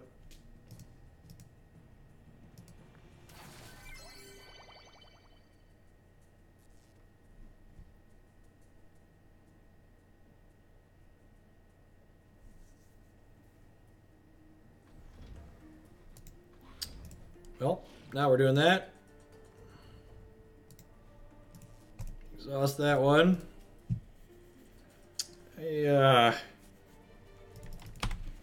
I've got some resources, chat. God bless. Alright, so this costs 3. So if I play this out, it'll cost 4. Because it's going to cost 2 more, but then cost 1 less. So I can then Fate Weave a non-resource to the top of my deck here. And then we only need 1 more Time Walk to kill them, so we just attack in the air here a couple of times. So we drew a lot of resources here, but looks like we're going to power through. We'll see. See another Time Walk or some cantrips maybe.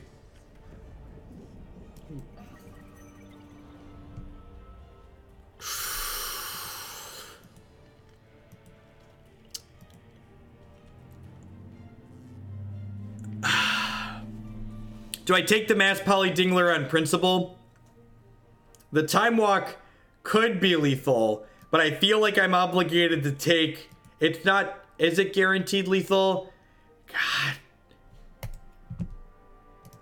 I feel like chat doesn't appreciate a good Mass Poly Dingler. I feel like you really... There's gonna, yeah, there we go. That's the chat I know and love. That's like asking, do I Mass Poly Dingler them here? That's like asking, should I Stone Rain them? And chat going, nah, bro, don't Stone Rain them. It's fine. Who are you all, and what have you done with chat? Look at that. Even the troop in their hand, fucking Dinglers. All of them. You're all Dinglers. Get out of here. All ugly, pox-ridden Dinglers.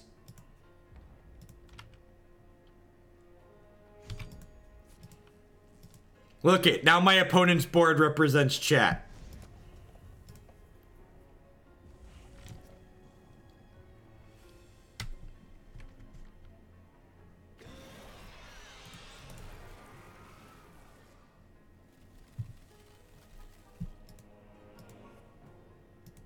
Everybody's a Dingler. How is Immortal been? I've really enjoyed the games I've played so far. Really enjoyed the games I've played so far.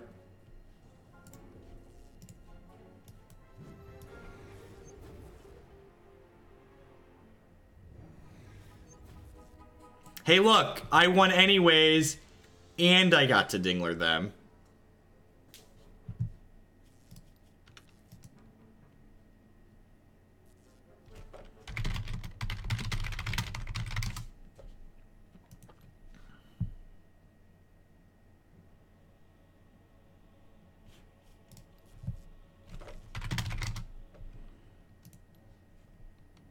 Have some respect for the fucking game. Look, I need you to appreciate kids these days. They never cast Mass Polymorph Dingler when it was in Standard. It was our Marty. Have you ever cast a Mass? Did you ever cast a Mass Poly Dingler in Standard? That was before your time, right? Don't you get lippy with me. Respect your elders. Never even paid 8 for Mass Poly Dingler in Standard. Kids these days, whippersnappers. It was the best, I agree. Respect your Dinglers. You ugly pox-ridden monsters.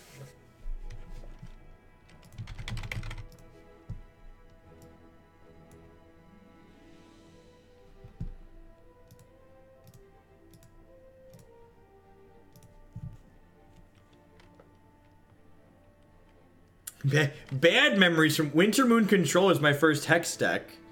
It was amazing.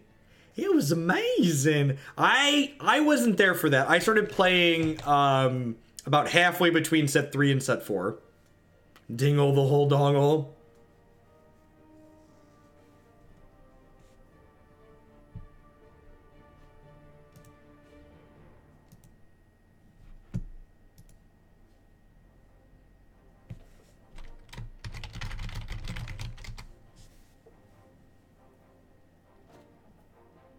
It's just because he had the mistake of having kids. The kids do age you. The kids do age you. You are not wrong.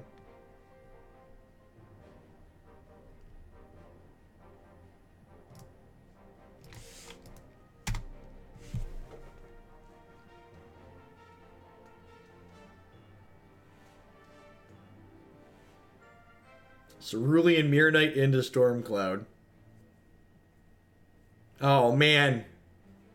Azure Cannon was great. That deck was a good time. I want set 10 to drop so we can have all 10 remnants. I really want to build Terror Mill. Although Terror Mill is probably just a worse deck than the new Mordrum's Gift Rebirth deck. Combo Mill deck.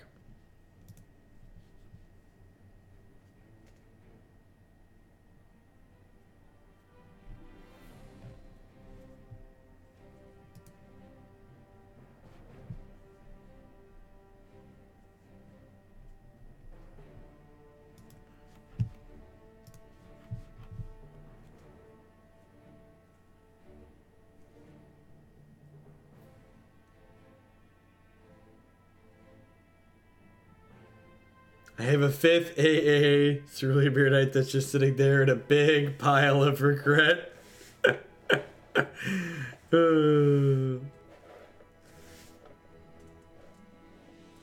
Alright, see if this is another one of them aggro decks that gives us the business. I think I punted one of the 2 losses, but the other one we just kind of got run down. Shadow Hunter playing Adani's deck. Is that what this champion's called? Look at that, I remembered. 4 charges verdict. Okay.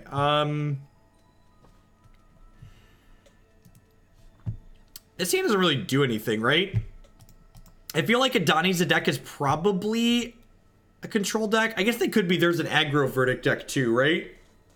I'm gonna mulligan this just in case they're an aggro deck. The hand just doesn't accomplish anything. I guess this is a keep, at least as a cantrip in it.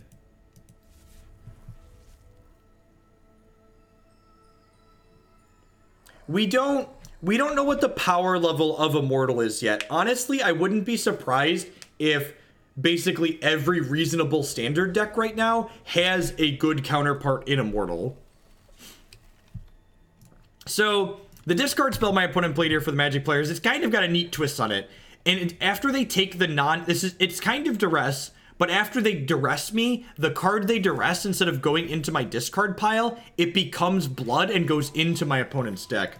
Oh god, we are about to get destroyed.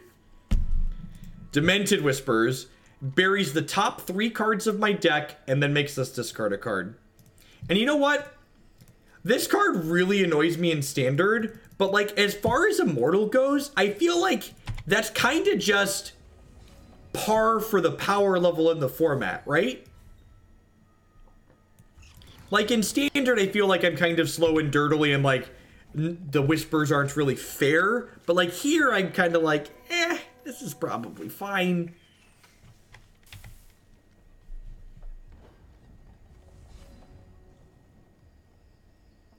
I'm gonna hold on to the Heart of Agony. I guess maybe I'm supposed to play the Heart of Agony because my opponent could play another discard spell and make me discard it, so maybe I want to prioritize getting the charges. I was thinking I might want to wait in case I draw a Happy Cloud, but they're playing so much discard that I probably should have played the Agony out there.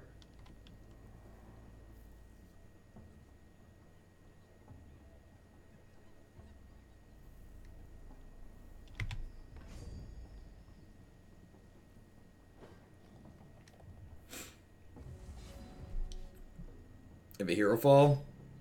This is pretty bad sequencing on their part. Oh, I guess Runebind would have been free, so this is fine sequencing.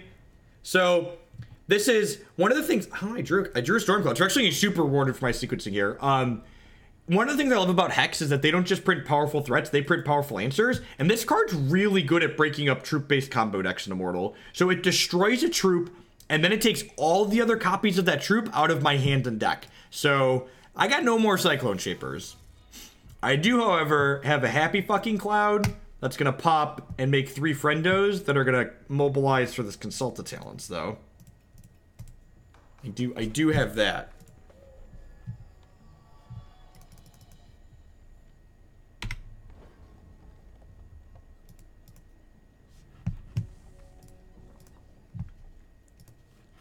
I just feel like Whispers is kind of an offensive design, but like in proportion to like the other designs in Immortal and like how powerful they are, it feels less offensive.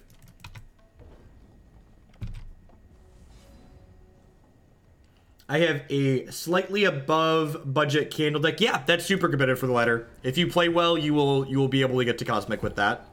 Almost certainly. So this is a matchup where our Turbo PA wants to come in. This is a matchup where I want Turbo PA. Or, sorry, just not Turbo PA, it's Psychic Ascension in general. Have a Phantom. I want to leave my troop in play. Have a Daybreak. So what just popped up there were two decisions I had to make. So their card triggers what's called the Verdict mechanic, and Verdict is a Punisher mechanic. It's actually what their champion power does here too, where it either gives them a bonus or gives me a penalty. So I'm going to give them the bonus to get a troop back from their crypt.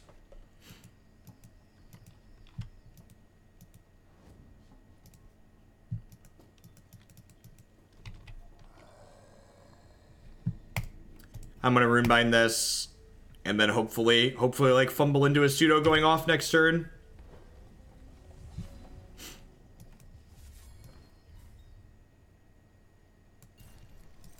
I think I just have to play this. So this is a little bit of a trick here. So what I'm going to do is I'm going to put a stop during my ready step. And I'm going to go ahead and Runebind my Thunderfield Seer during my ready step.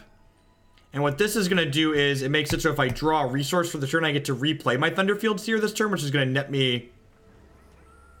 Oh, it actually just replays it right away when it draws the resource too. Yeah, sweet.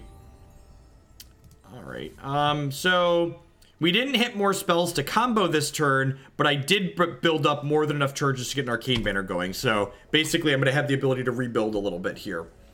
The tricky part here is going to be that I need to be able to kill my opponent before I deck out while they're potentially Demented Whispering me.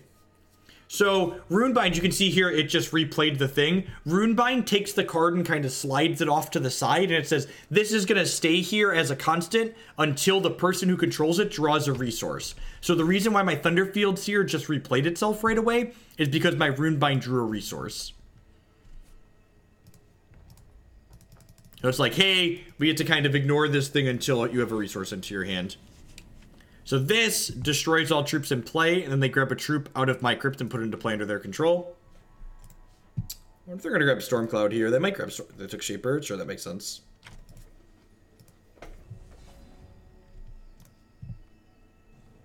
And this focus is prophesized from my Thunderfield Seer. It allows a lot of flexibility. It allows a lot of... I can actually just cast this as a draw 3 for 7. It's good clean live in there.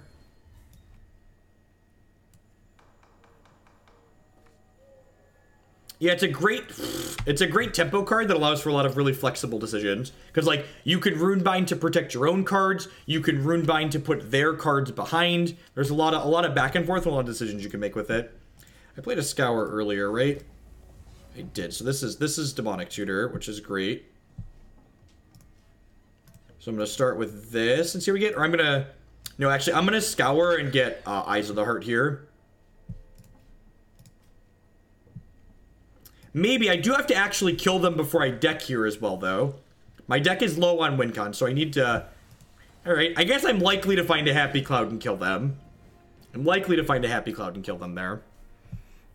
So, we definitely want 3 Confounding Ire to interrupt their stuff. Probably Verdicts, too. Psychic Ascension seems great. This is an alternative win condition.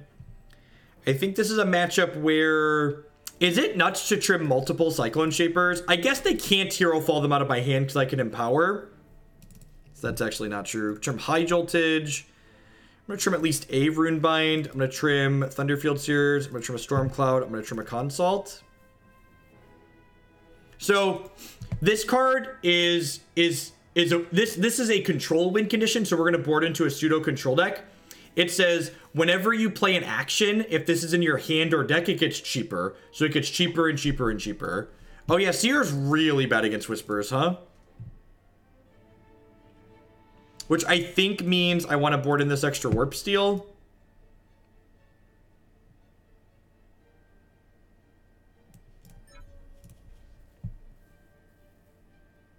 This is a customizable card, so I chose to put the customization in him that he'll be quick, so I can play him on my opponent's turn. Yeah, I think I like this plan. I don't know that I want Disruptor Drone. I'm going to wait and see more of what they have. They probably have the Twilight Eclipse, but it's hard to know for sure.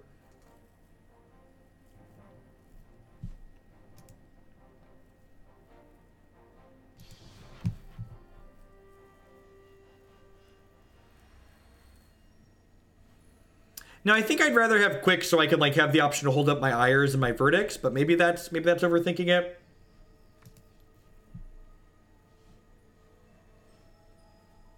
This hand could be anything. Yeah, but, like, do I really care about those cards? Like, those cards are kind of slow, right? I guess the one where they get to choose their verdicts is good, but in general, I feel like I can just kind of power through those effects. They could take my PA with the discard spell. That is true. So it's a little bit of a risk, but I think it's worthwhile having the alternate win condition against the Hero Fall deck. Because if they line up their spot removal right, they can kill my Clouds and my Shapers, which would be really bad for us, then I can't actually win the game.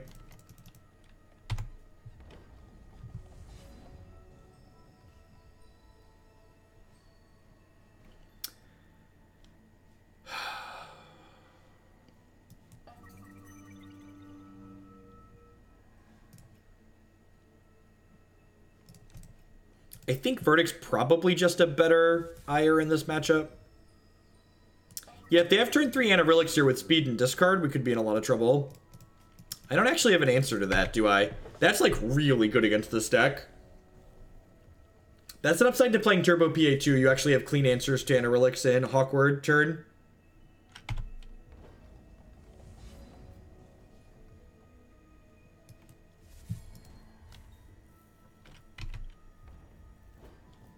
Yeah, Jaina's sweet. One of the only things, basically the only thing that can outgrind Jaina in Hearthstone's current standard format is, stay out of my hand, is Rexxar.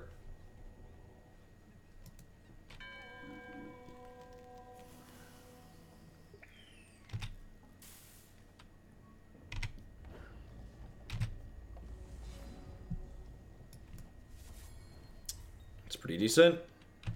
I can play that at their end of turn and then on my next turn consult.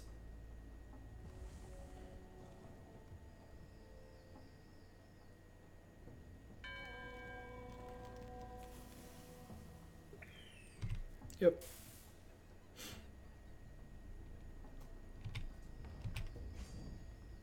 Nahiri's like an okay answer. I don't think it's particularly impressive, but I guess if you're building the Emrakul package into your deck too, it could be an okay alternate win condition. So again, Consult costs 7, but I can mobilize these 2 dorks to make it cost 4 less, so I'll get to draw 3 here. And then I'm just going to keep holding up this Verdict of the Ancient Kings, rather than playing a Scour or a Happy Cloud here. And then next turn, I'll probably go... I think they were missing a Threshold.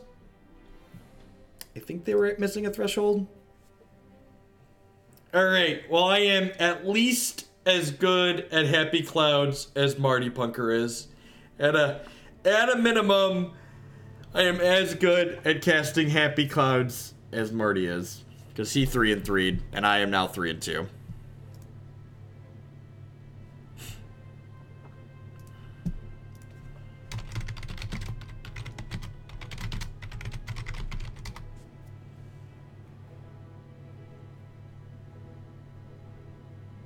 This is the new Immortal Gauntlets. So, with the current pack economy, 3-3 comes a little bit shy of breaking even, and 4-3 turns a bit of a profit.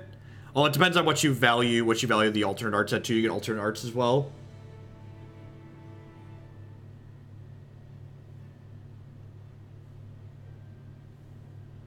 These gauntlets are long when you actually win some matches. We burned through one last night at 1-3 very quickly. Warpsteel, what is it? The dwarf that we play in Redlings, the 1-drop 1/1, as well as Inquisition. War Machinist, yeah, that's his name, War Machinist. I knew that. Watch like Marty queue into me to like put me down, so I don't finish better than him. That would be funny. Oh no! Oh no! Oh no! It's the Happy Cloud mirror match, chat. Oh no, how do I don't even know how to happy, I don't know how to Happy Cloud, chat. Does anybody know how to happy, I need to Happy Cloud harder.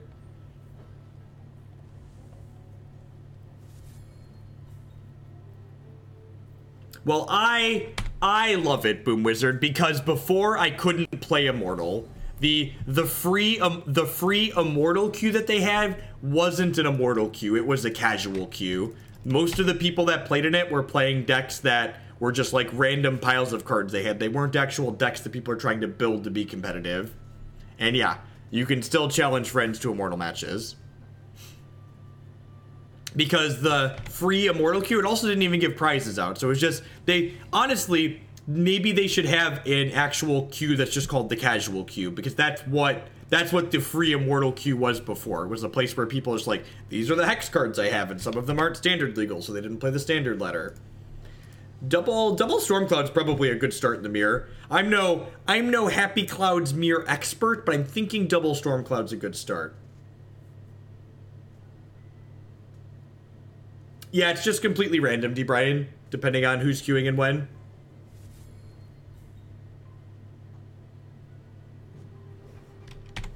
Okay, they have their Cyclone Shaper, though. Cyclone Shaper probably better than Stormcloud. Ooh. Ooh. Ooh.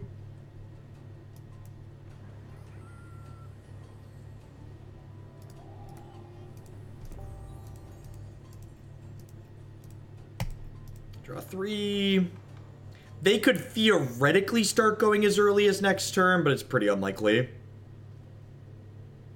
And thinking about runebinding this, say that seems loose. Loose.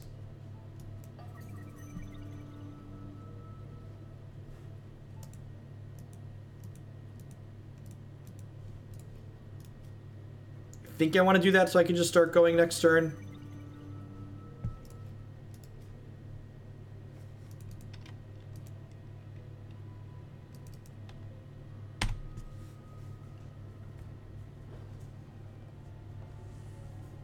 So next turn, I can go Crackling Vortex, crank these to 5, make 10 clouds, Mastery of Time, and then, like, hope to run from there.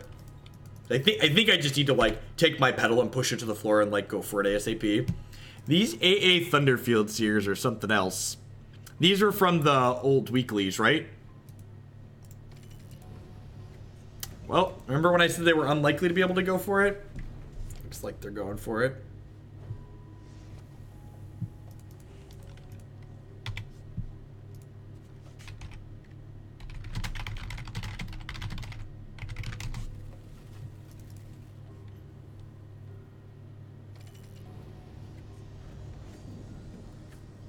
I could have tried to kill their Shaper, huh? I didn't even think about that. I could have tried to kill their Shaper. I think I'm supposed to wait. I think that's aggressive. They've already played 2 actual masteries, right? Yeah, so they need another actual factual mastery of type here.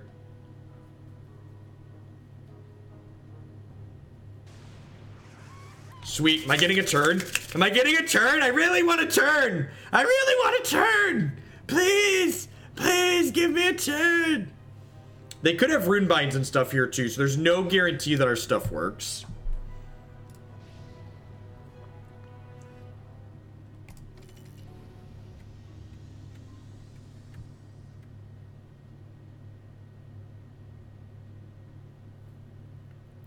I think we're a strong favorite. I think declaring we win is a little bit ambitious. We should be. Whoa, that resolved. All right, now I think we can declare we win.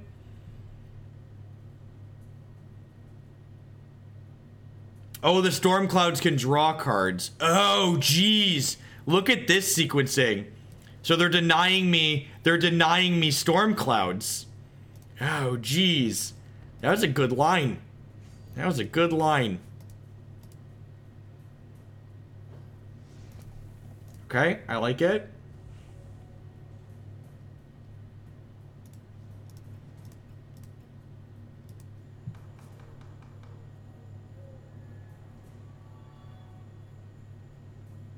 So I'm gonna get to kill their Cyclone Shaper here, which is great for us.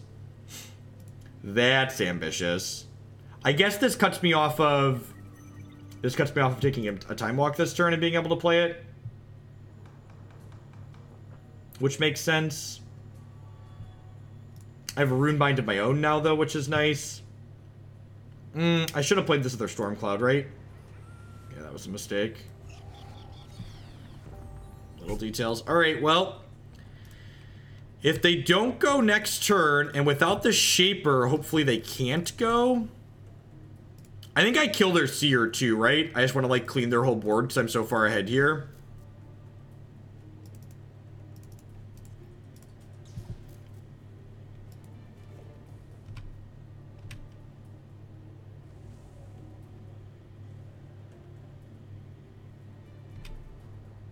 Yeah, I want to make their consults harder. Agree. Like, if I had enough things there to be able to kill, like, another Cyclone Shaper, I would wait. But because I can't kill another Cyclone Shaper anyways, I think I just want to make their consults better. I mean, with the Runebind, they're pretty unlikely to go off, right?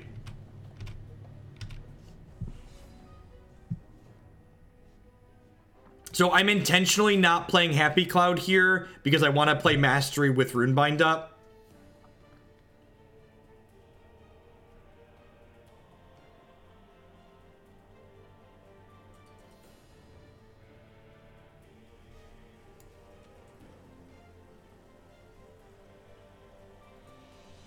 That's interesting. I just want to Runebind the Runebind here and kill them, I think.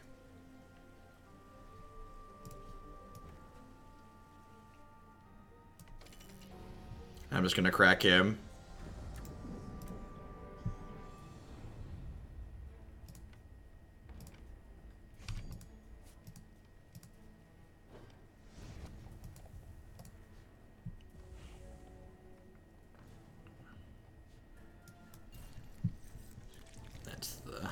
That's the game, as they say.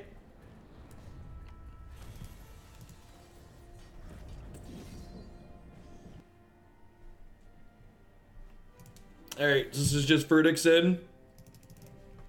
This is just verdicts in. This is a transmog in. What am I supposed to cut? The Stormcloud seem kind of like a liability with their... I think drone is narrow. What am I supposed to cut here? I feel like all my cards are good.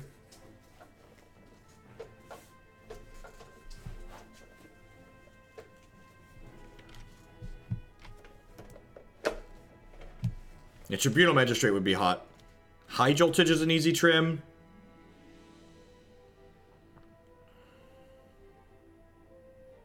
Maybe I don't want these because of Runebind.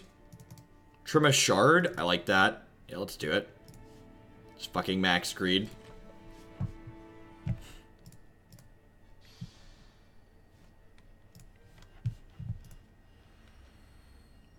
This is going to have to be my last match of the day, so if we win this, I'm not done with the Gauntlet, but we've been going for over 2 hours, and I have to get stuff packed to leave for the day. So I can't really keep going.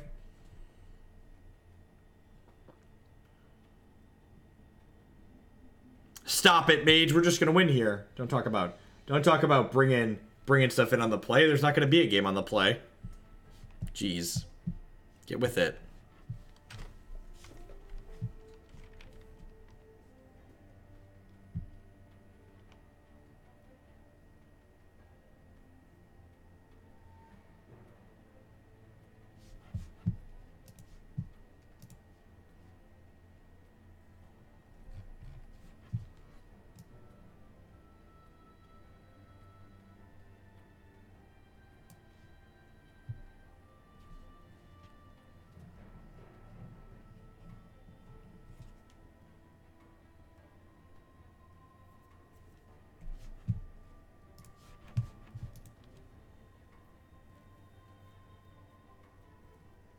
Double Wise Magistrate. Wise Magistrate's like annoying for this deck, but it's not even that good a lot of the time, right? Just because the way things line up. It's much less good than something like Trinisphere or Damping Sphere would be.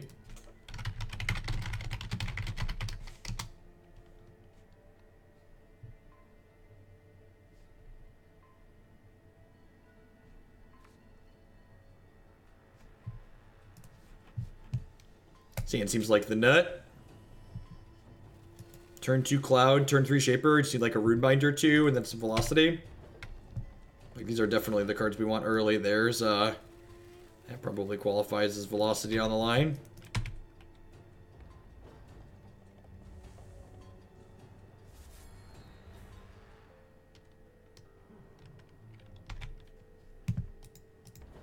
This storm cloud is not a happy cloud. He's an angry cloud. Why are your clouds so angry, opponent? Aren't you treating your clouds well? Don't upset them. Have happy clouds. Happy stormy clouds. Oh no. Oh no. Oh no. Oh no, chat. Chat, they also have the nuts, chat. What do I do?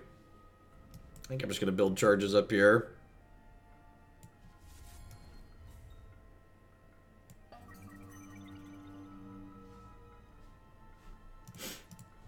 I think I want that, because if we don't die next turn, we can go Shard, Cyclone, hold Verdict. We can go Shard, Cyclone, Consult, hold Verdict up.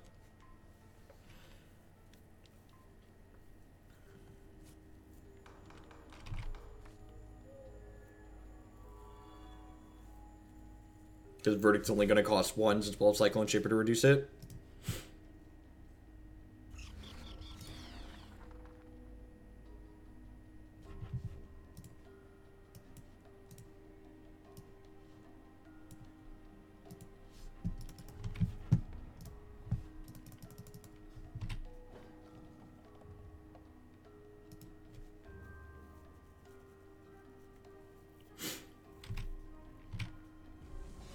Alright, and they could do stuff here to us too. Like, they only have 1 resource up, but they have Verdict up as well here for the same reason we would.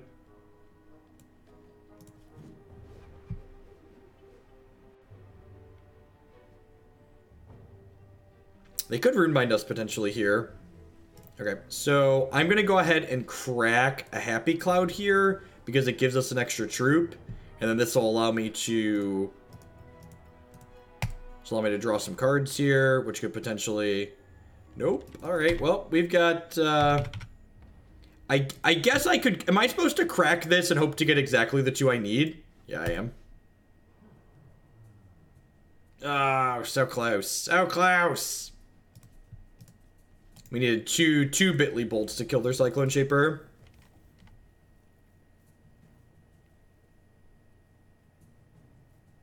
I can't kill their... Oh, I could kill their Cloud. Yeah, I should totally do that. Now I have to lose my thing, but I should totally do that.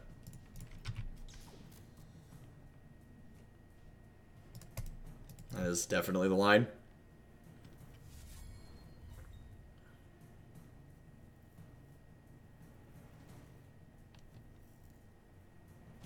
We got 2 splashies here, which is great.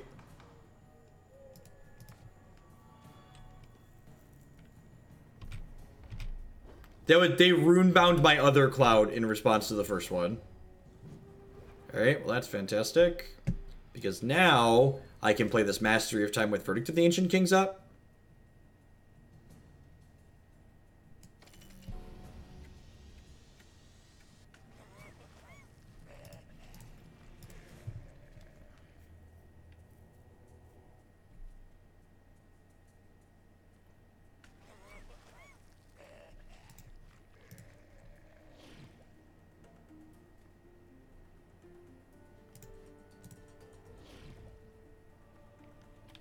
That's unfortunate. Alright, I think I'm just gonna start doing stuff here.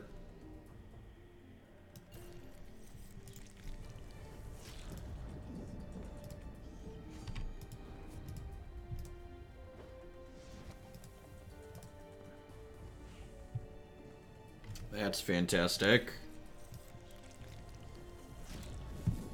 This is feeling like we could snowball at this point.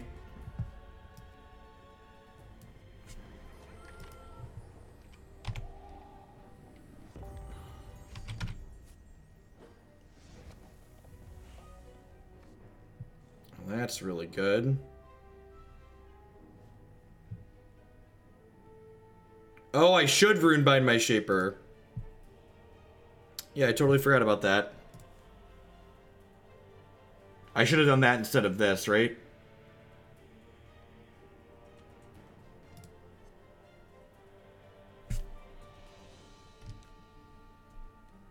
I'm gonna attack with this, I think.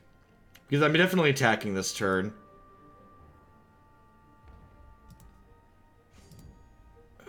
Am I consulting this turn?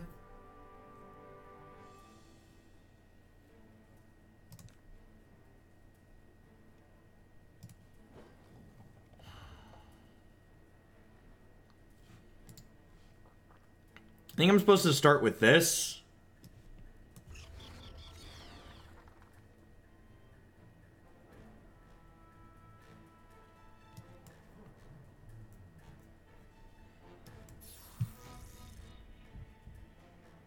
I think I have to hold the Runebind as interaction at this point.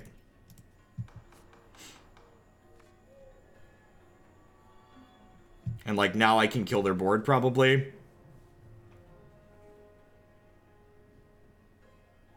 Wow, I actually can't kill their board. Alright, well, we kill their Cyclone Shaper. That's 10 out of 10 happening. And then we are bricking off here, but we have some redraws.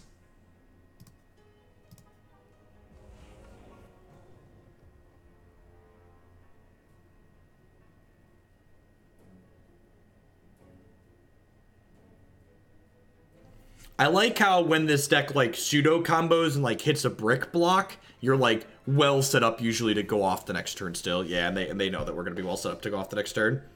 All right, that's gotta be it for me for today, folks. May or may not finish this one on stream. There's one more either way. Either we're gonna 4-3 or 5-2.